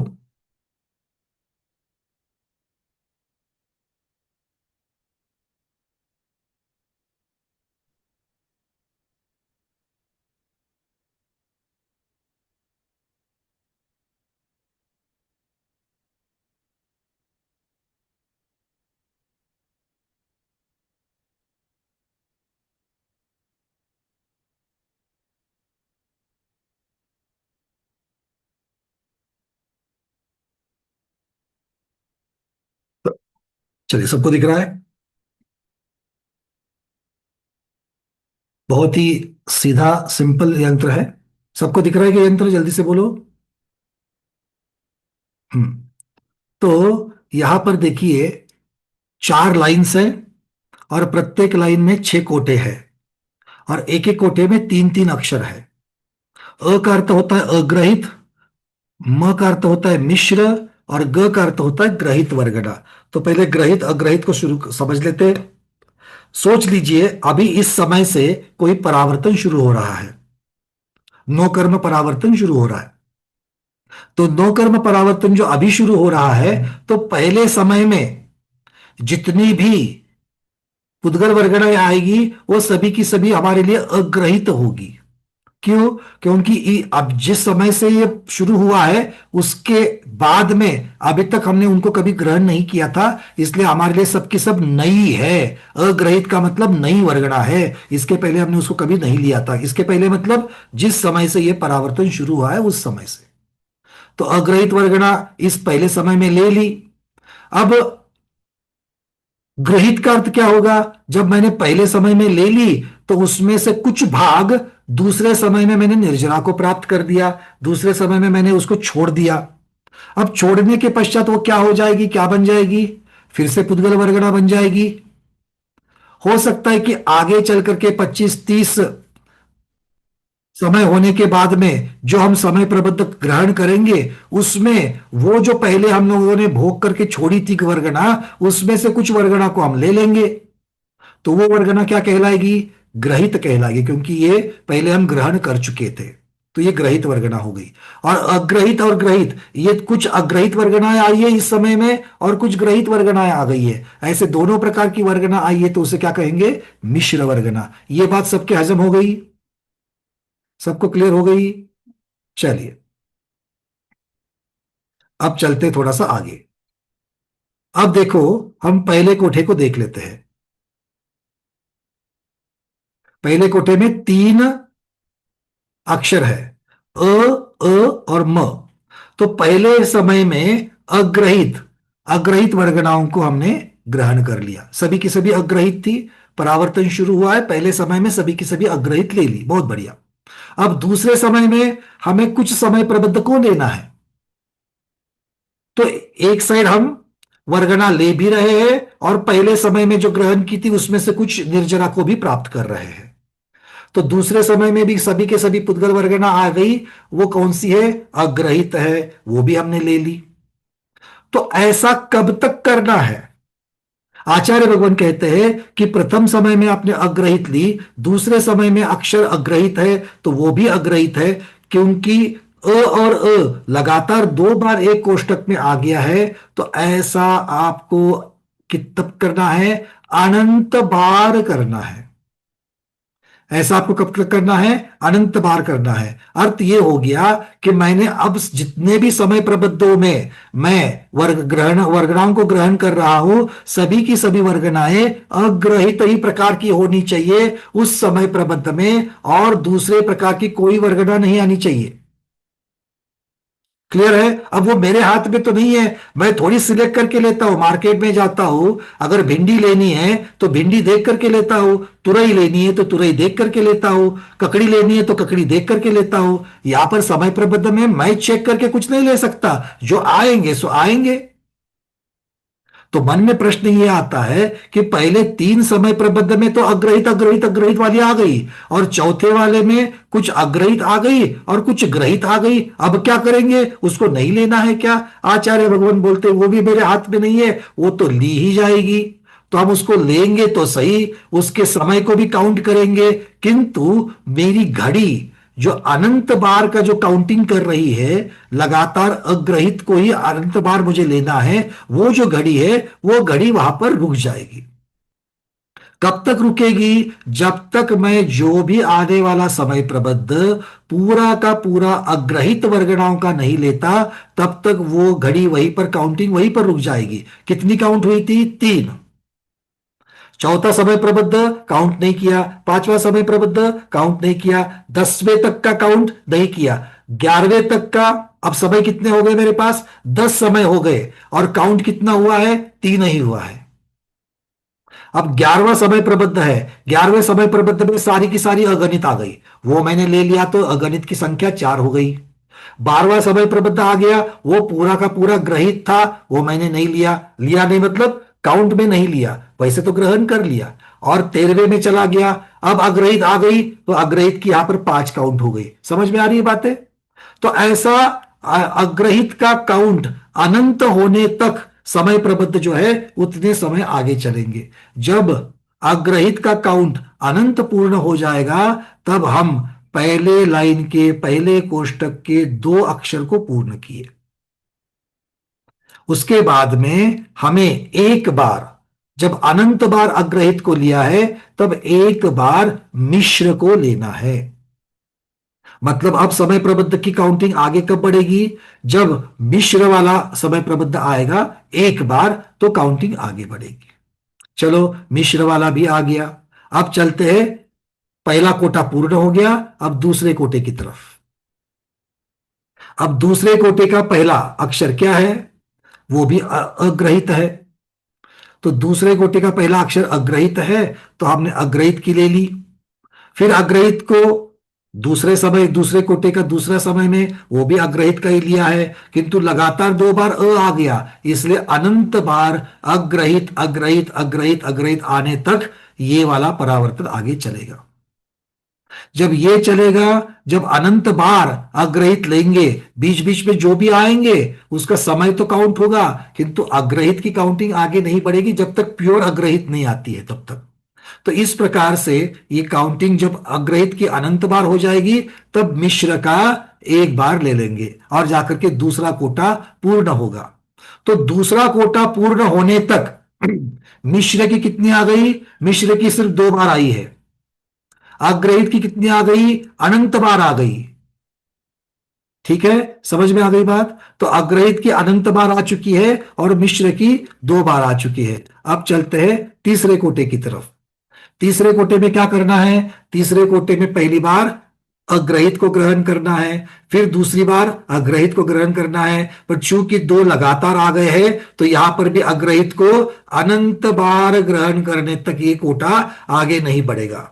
तो यहां पर भी अग्रहित अनंत बार ले लेंगे, और अनंत बार जब अग्रहित पूर्ण हो जाएगी, उसके बाद पूरा का पूरा समय प्रबंध ग्रहित का आना चाहिए, तब जाकर के हमारा कोटा आगे बढ़ जाएगा। तो इस प्रकार से ये पहले लाइन के पहले 3 कोटे पूर्ण हो जाएंगे, और पहले 3 कोटे पूर्ण होने तक क्या होगा? ग्रहित को एक बार आएगा, ग्रहित का एक समय प्रबंध आएगा। मिश्र के कितने आएंगे? मिश्र के कितने आ गए हैं अब तक? अब तक तो 2 ही आएंगे, मिश्र के 2 आएंगे, और अग्रहित के कितने हैं? अनंत है। ठीक है, तो इस प्रकार से अब हमें चौथे कोटे की तरफ चलना है। तो चौथे कोटे की तरफ चलने के लिए हमें क्या देखना पड़ेगा? हमें पूरी की पूरी लाइन देखनी पड़ेगी।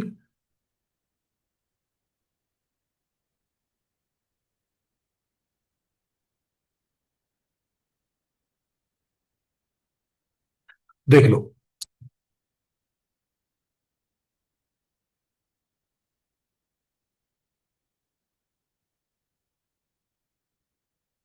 पहले 3 कोटे हो गए पूर्ण, अब चौथे कोटे में जब चलेंगे तब फिर से वही होगा।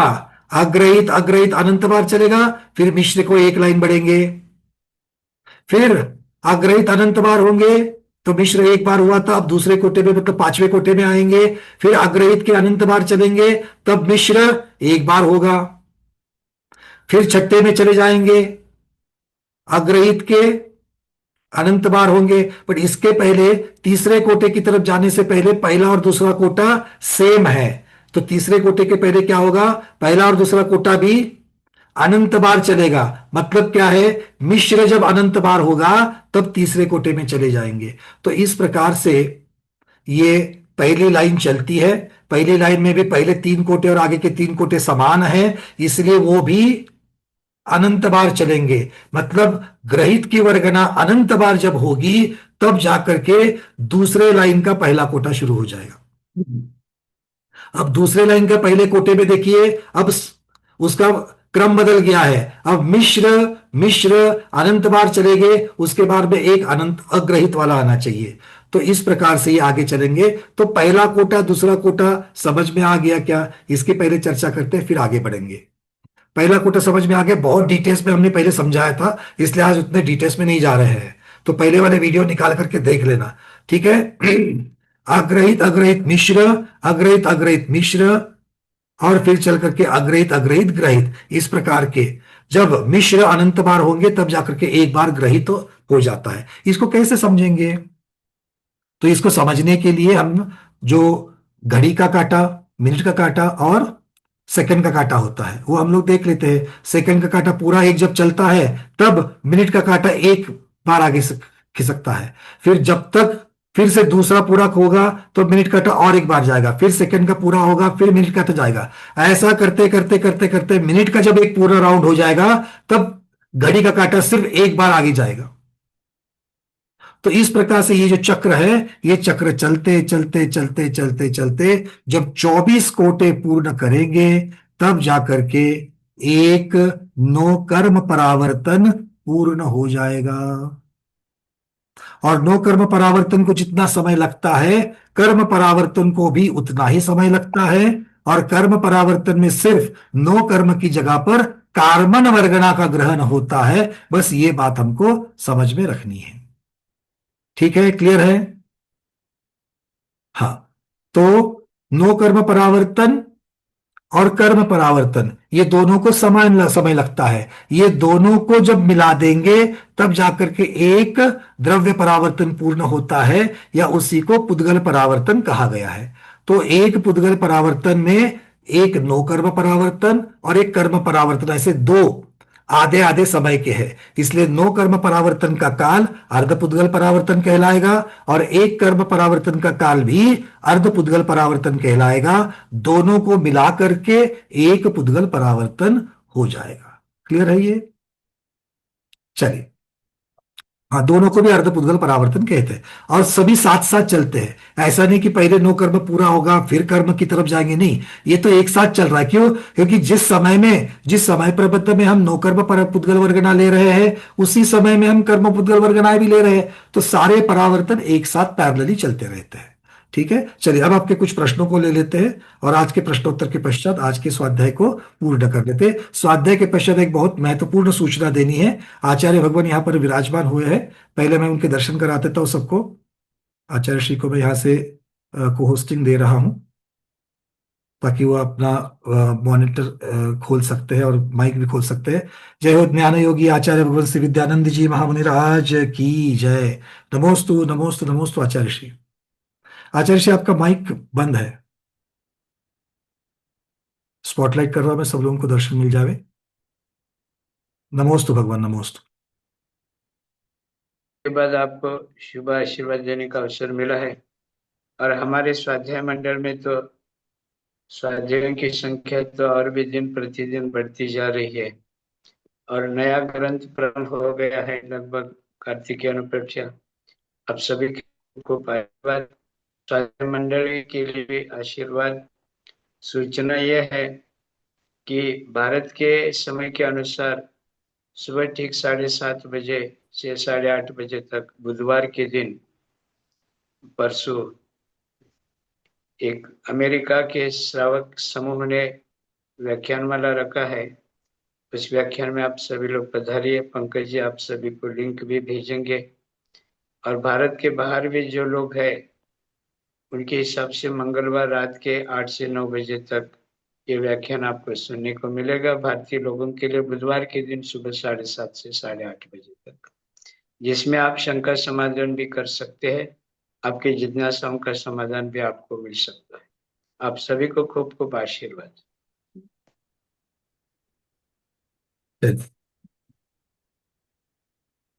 सभी ग्रुप के ऊपर मैंने अभी अभी लिंक भेज दी है। पहले भी आपने आचार्य श्री के अपने स्वाध्याय में तो हम लोग लाभ लेते ही लेते हैं, किंतु ऑस्ट्रेलिया और यूएसए जैसे वहाँ के जो स्वाध्याय ग्रुप है उनके लिए भी आशीर्वचन होते हैं। और बुधवार मतलब परसों सुबह 7:30 से 8:30 बजे तक का समय है, और विषय हम सबके बहुत नजदीक का है। 11 प्रतिमाओं के ऊपर आचार्य भगवान बोलेंगे और अपनी शंका समाधान भी वो करेंगे। तो आप लोग जरूर जुड़ना सुबह 7:30 से 8:30 बजे। लिंक जो है वो चारों ग्रुप के ऊपर भेज दी गई है। चलिए।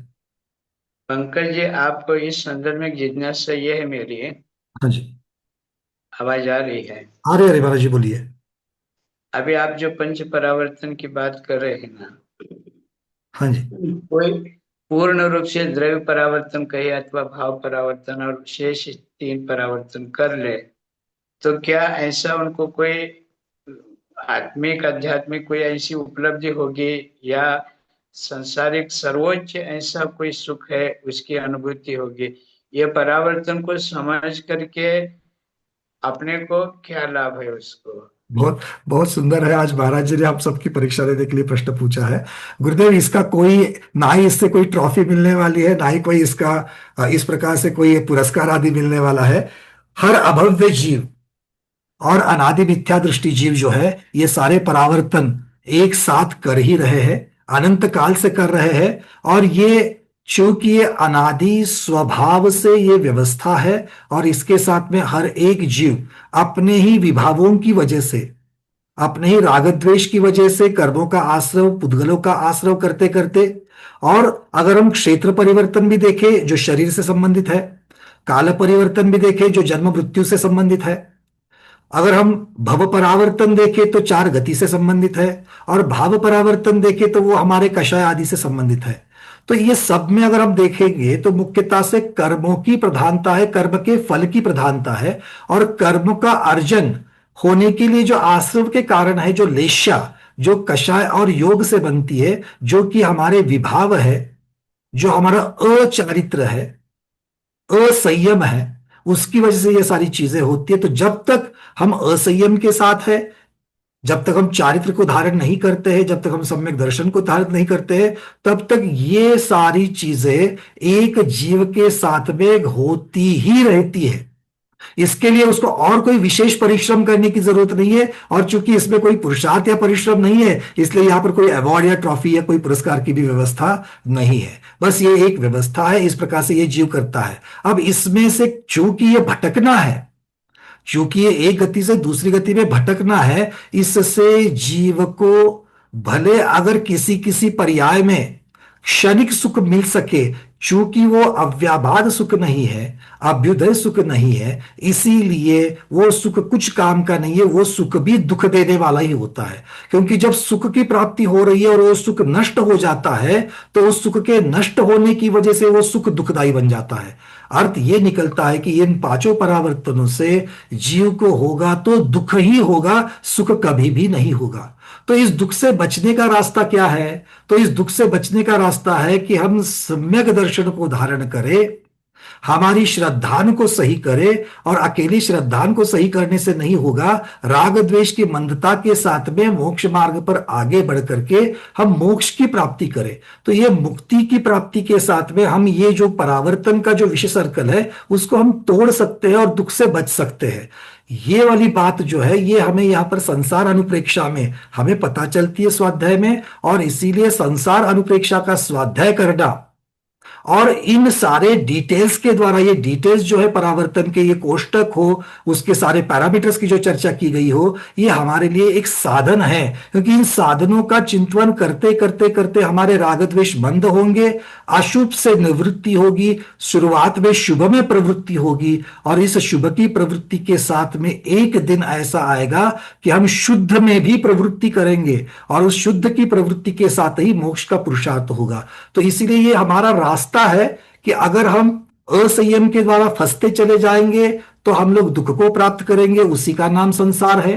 किंतु इससे मुक्ति पाने के लिए हमें रत्नत्रय मोक्ष मार्ग पर चलना चाहिए। इसके लिए ये संसार अनुप्रेक्षा और ये सारा ज्ञान साधन भूत, निमित्त भूत है, और इसका पुरुषार्थ करने से हम इन दुखों से बच सकते हैं और साक्षात मोक्ष की अर्थात अनंत सुख की, अव्याबाद सुख की हम प्राप्ति कर सकते हैं। यही इसका सार है। और इसीलिए संसार अनुप्रेक्षा हो या पंच परावर्तन हो, इसको हमें सीखना चाहिए, और सिर्फ सीख के नहीं चलेगा, तो इसका चिंतन करना चाहिए। कैसे करना चाहिए?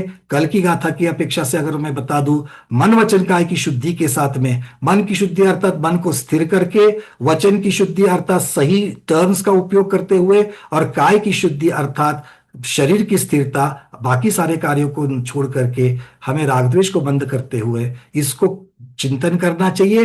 कब कब करना चाहिए? आचार्य भगवान ने गाथा में शब्द लगा दिया, नित्यम, नित्य करना चाहिए, ताकि जब तक मैं मोक्ष को ना पाऊं तब तक, जब तक मुझे केवल ज्ञान नहीं होता है, तब तक मैं इन भावनाओं का चिंतन, अनुप्रेक्षाओं का चिंतन करते रहूं। ये भावना इससे हमें प्राप्त होती है। पंकज भाई, ये जो पंच परावर्तन का जो पीरियड है, ये क्या त्रसजीव 2000 सागर वर्ष ही उनको मिलता है अगर वह पंच स्थावर में से ऊपर निकले? तो क्या 2000 सागर वर्ष काल प्रमाण में पंच परावर्तन पूर्ण होता है? अगर नहीं हो और वह एकेंद्रीय अथवा निगोद पर्याय में जाए, तो पिछले कालों में जो परावर्तन किया था वहां से फिर आगे श्री गणेश होगा क्या? किस प्रकार होगा? 2000 सागर वर्ष में परावर्तन कैसे पूर्ण हो सकता है? नहीं, बिल्कुल नहीं होगा। 2000 सागर वर्ष में परावर्तन नहीं होगा, क्योंकि सागर वर्ष जो है वो सागर वर्ष असंख्यात है, और यहाँ पर एक एक पुद्गल परावर्तन, छोटा से छोटा परावर्तन भी अनंत काल का है। मतलब दो, एक त्रस पर्याय की अवधि से जा लेकर के बहुत बड़े परावर्तन होते हैं, और एक परावर्तन में जीव कितनी बार तो त्रस पर्याय को धारण कर सकता है।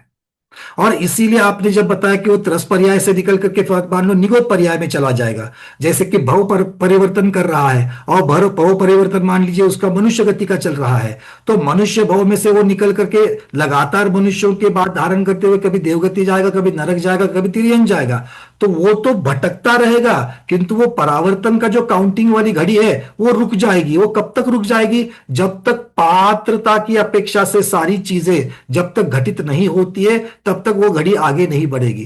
किंतु वो घड़ी रुकने से या चलने से यहां पर कोई नहीं है, वो एक व्यवस्था बताई गई है। इसीलिए जीव तो अपने परिणामों की अपेक्षा से भटकता रहेगा, संसार में एक जगह से दूसरी जगह जाता रहेगा, और ये सारी घड़ियां जो है, पांचों घड़ियां, ये अपने अपने नियम के अनुसार चलती रहेगी। जी जी, ठीक है। सबके समझ में आ रहा है प्रश्न के उत्तर? चलिए अब आपके प्रश्नों में आगे बढ़ते हैं। सब लोगों को लिंक भेजी जा चुकी है। फिर से मैं आपको आह्वान करूंगा कि बहुत सुंदर विषय है, और चूंकि शंका समाधान के साथ में ये विषय चलेगा, तो आप भी अपने शंकाएं गुरुदेव के साथ रख सकते हैं आचार्य परमेष्टि के समक्ष। तो बुधवार को सुबह 7:30 से 8:30 बजे लिंक भेजी गई है जूम चैनल की, उसके ऊपर आपको जुड़ना है। सुनीता उकल कर दीजिए आपका प्रश्न। वंदना भैया जी, मेरा प्रश्न है वस्तुत्व गुण के बारे में। जैसे क्रियावती शक्ति पुद्गल और जीव में बताई है, बाकी द्रव्य निष्क्रिय है, तो फिर सामान्य गुण में वस्तुत्व गुण है, सभी द्रव्यों में पाया जाता है, तो उसको कैसे ग्रहण करेंगे? वस्तुत्व गुण में अपने अपने स्वभाव के अनुसार गुण पाने की शक्ति है, अकेली क्रियावती शक्ति पाने की उसमें नहीं है। तो वस्तुत्व की वजह से अपने अपने गुण को पाने की है। अर्थ क्या हो गया कि पुद्गल अपने गुण को पाएगा, धर्म द्रव्य अपने गुण को पाएगा, तो धर्म द्रव्य का अपना गुण तो वो तो पाएगा ही पाएगा। ठीक है ना? चूंकि क्रियावान होगा ये पुद्गल और जीव का स्वभाव है, इसलिए वो स्वभाव उस कारण से पाएगा, बट बाकियों का स्वभाव नहीं तो वो नहीं पाएंगे। ठीक है, इस प्रकार तो से फिर वहां उसका कुछ कार्य है ही नहीं। नहीं, कार्य क्यों नहीं है अपने अपने गुण धर्मों को, क्योंकि हर एक द्रव्य अपने गुण सहित है।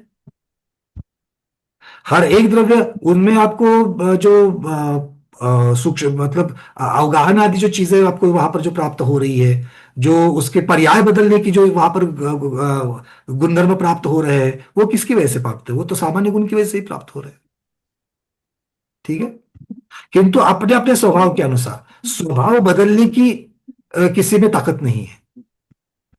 जैसे कि धर्म द्रव्य का गति हेतुत्व है, हम्म। तो और उसका तो हेतुत्व पाना ही उस वस्तुत्व का काम है।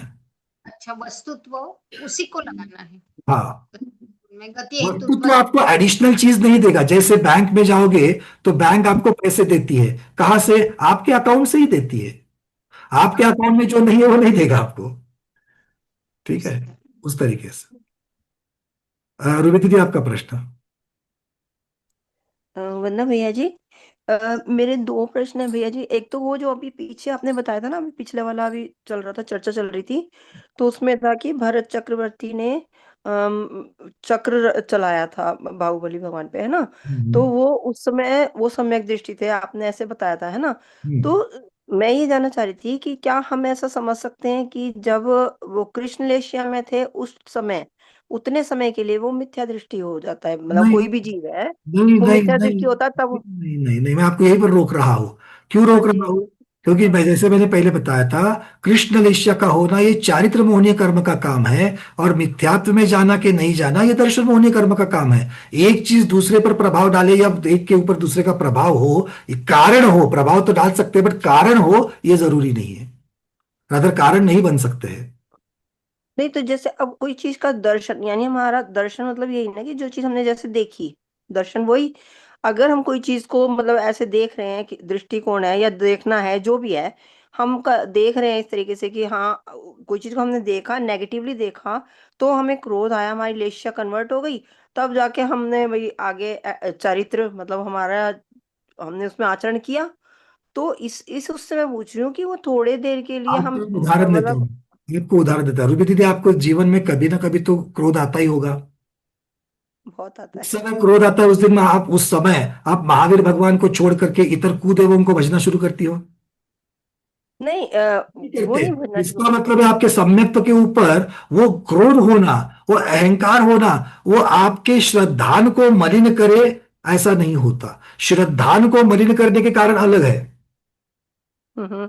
और चारित्र को मतलब राग द्वेष को बढ़ावा देने वाले कारण अलग है। ये दोनों अलग चीजें हैं, इसको आपको बिल्कुल अलग रखना है। और इसीलिए गोविंद साहब जीवकांड में नेमिचंद सिद्धांत चक्रवर्ती महाराज ने एक स्पेशल गाथा लिखी है चौथे गुण स्थान के लिए, हम्म। कि भले रात्रि में भोजन करे, भले आलू प्याज भक्ष अभक्ष का भक्षण करे, हम्म। तो भी वो वर्धमान महावीर स्वामी के या वीतराग देवशास्त्र गुरु के ऊपर श्रद्धा रखता है, इसलिए वो सम्यक दृष्टि चौथे गुण स्थान को धारण करेगा।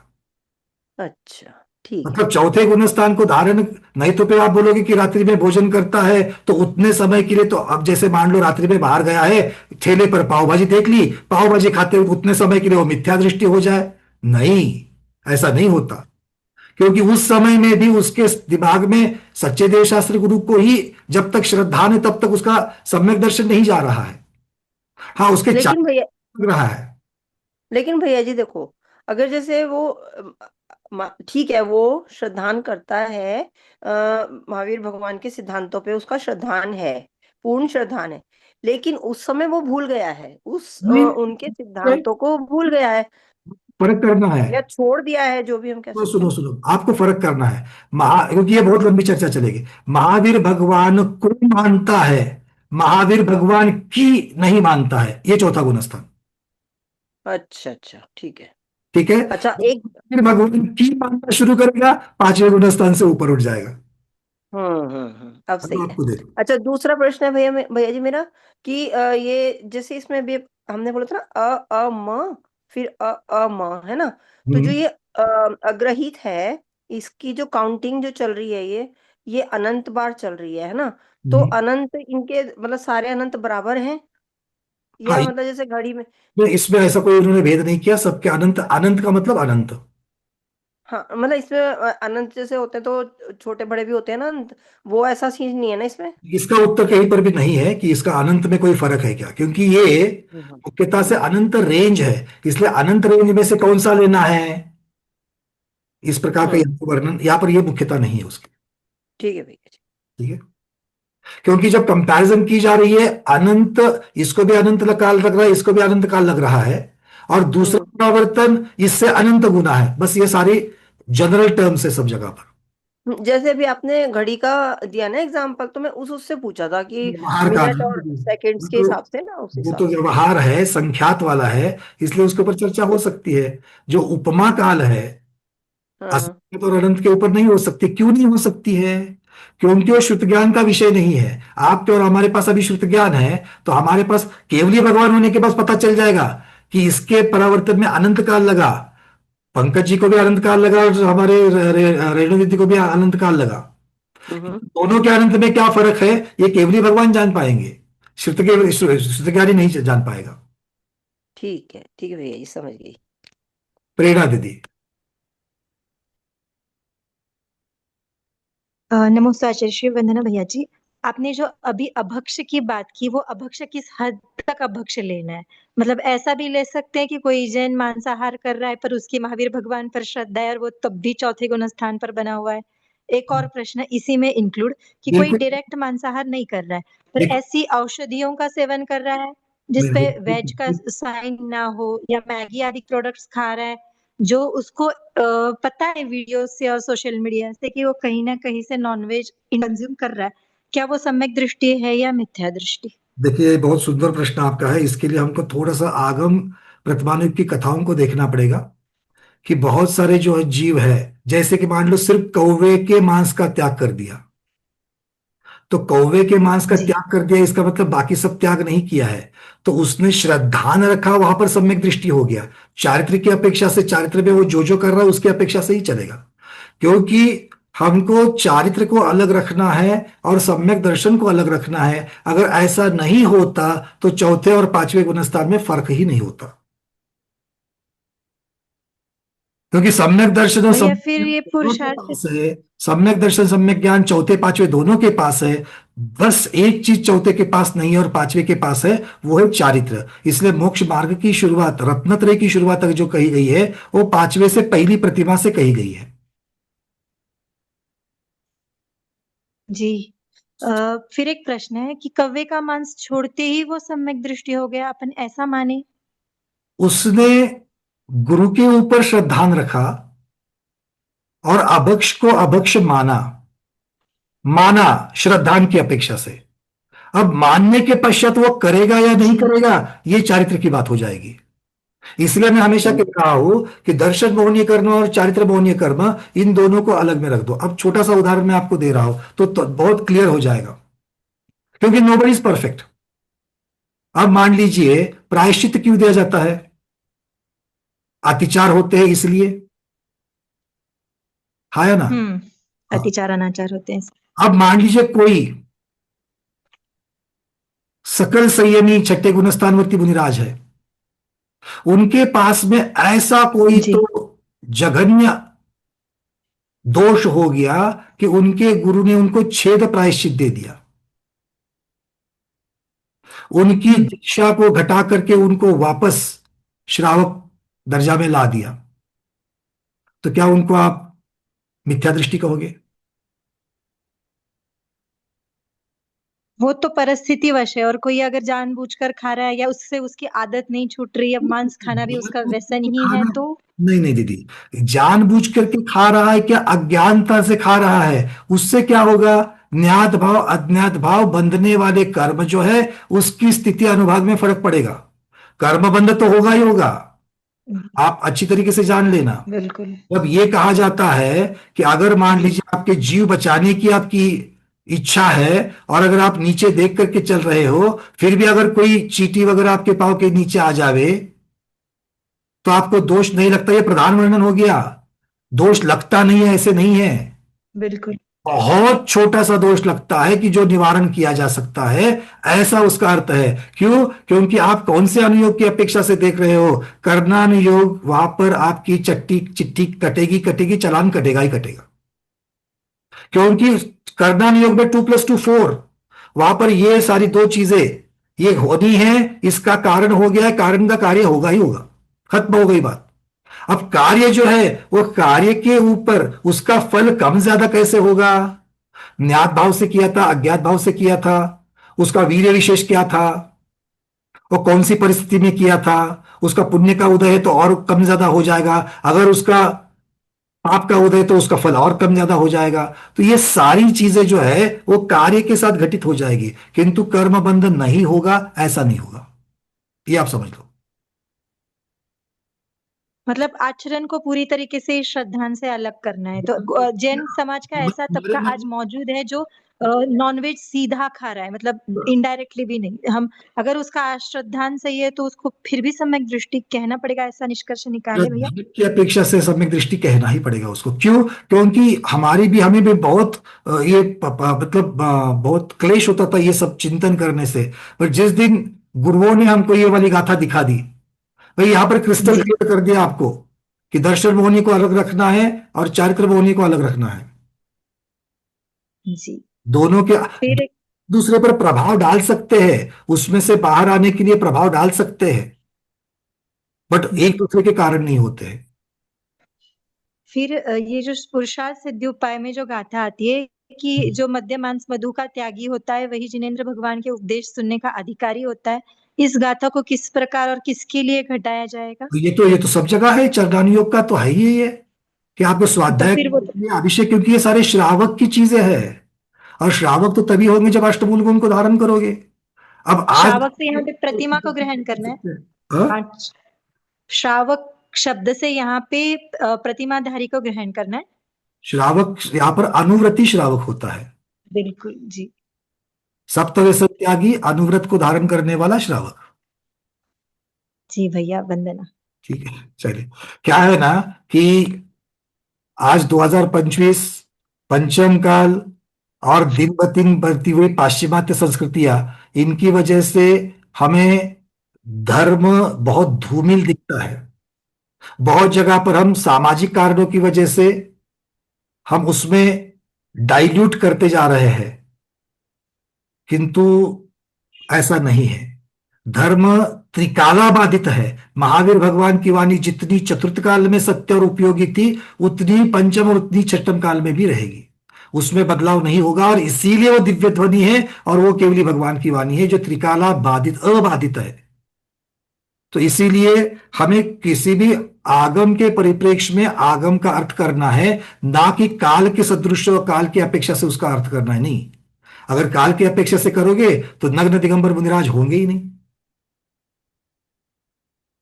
तो ये हाँ, कुछ रियायतें अनुयोग की अपेक्षा से। मैं हमेशा अमित सागर जी महाराज गुरुदेव को याद करके, इतना सुंदर इंजेक्शन दिया है उन्होंने, स्वरूप को समझो, स्वामी को समझो और अनुयोग को समझो। कौन से अनुयोग की अपेक्षा से वर्णन हो रहा है? चरणानुयोग का उत्तर कर्णानुयोग से मत देना, कर्णानुयोग का उत्तर प्रथमानुयोग से मत देना, क्योंकि ये अनुयोग की अपेक्षा से जो वर्णन है, इसका अर्थ ये नहीं है अर्थ बदलता है, नहीं, उसकी तरफ देखने का नजरिया अलग होता है, ये महत्वपूर्ण है। ठीक है, चलिए आज इतना ही रखते हैं। आज हमारा समय काफी हो चुका है स्वाध्याय में, इतना ही। बाकी जो भी आपके प्रश्न रहेंगे व्हाट्सएप के, आज के स्वाध्याय को गुरुओं के श्री चरणों में बारंबार नमोस्तु वंदामि इच्छाकार करते हुए यहीं पर समापन करते हैं। जैनम जयतु शासनम, जैनम जयतु शासनम, जैनम जयतु शासनम। नमोस्तु नमोस्तु नमोस्तु आचार्य। और सब आशीर्वाद। निष्ठापन क्रिया कर लेते हैं।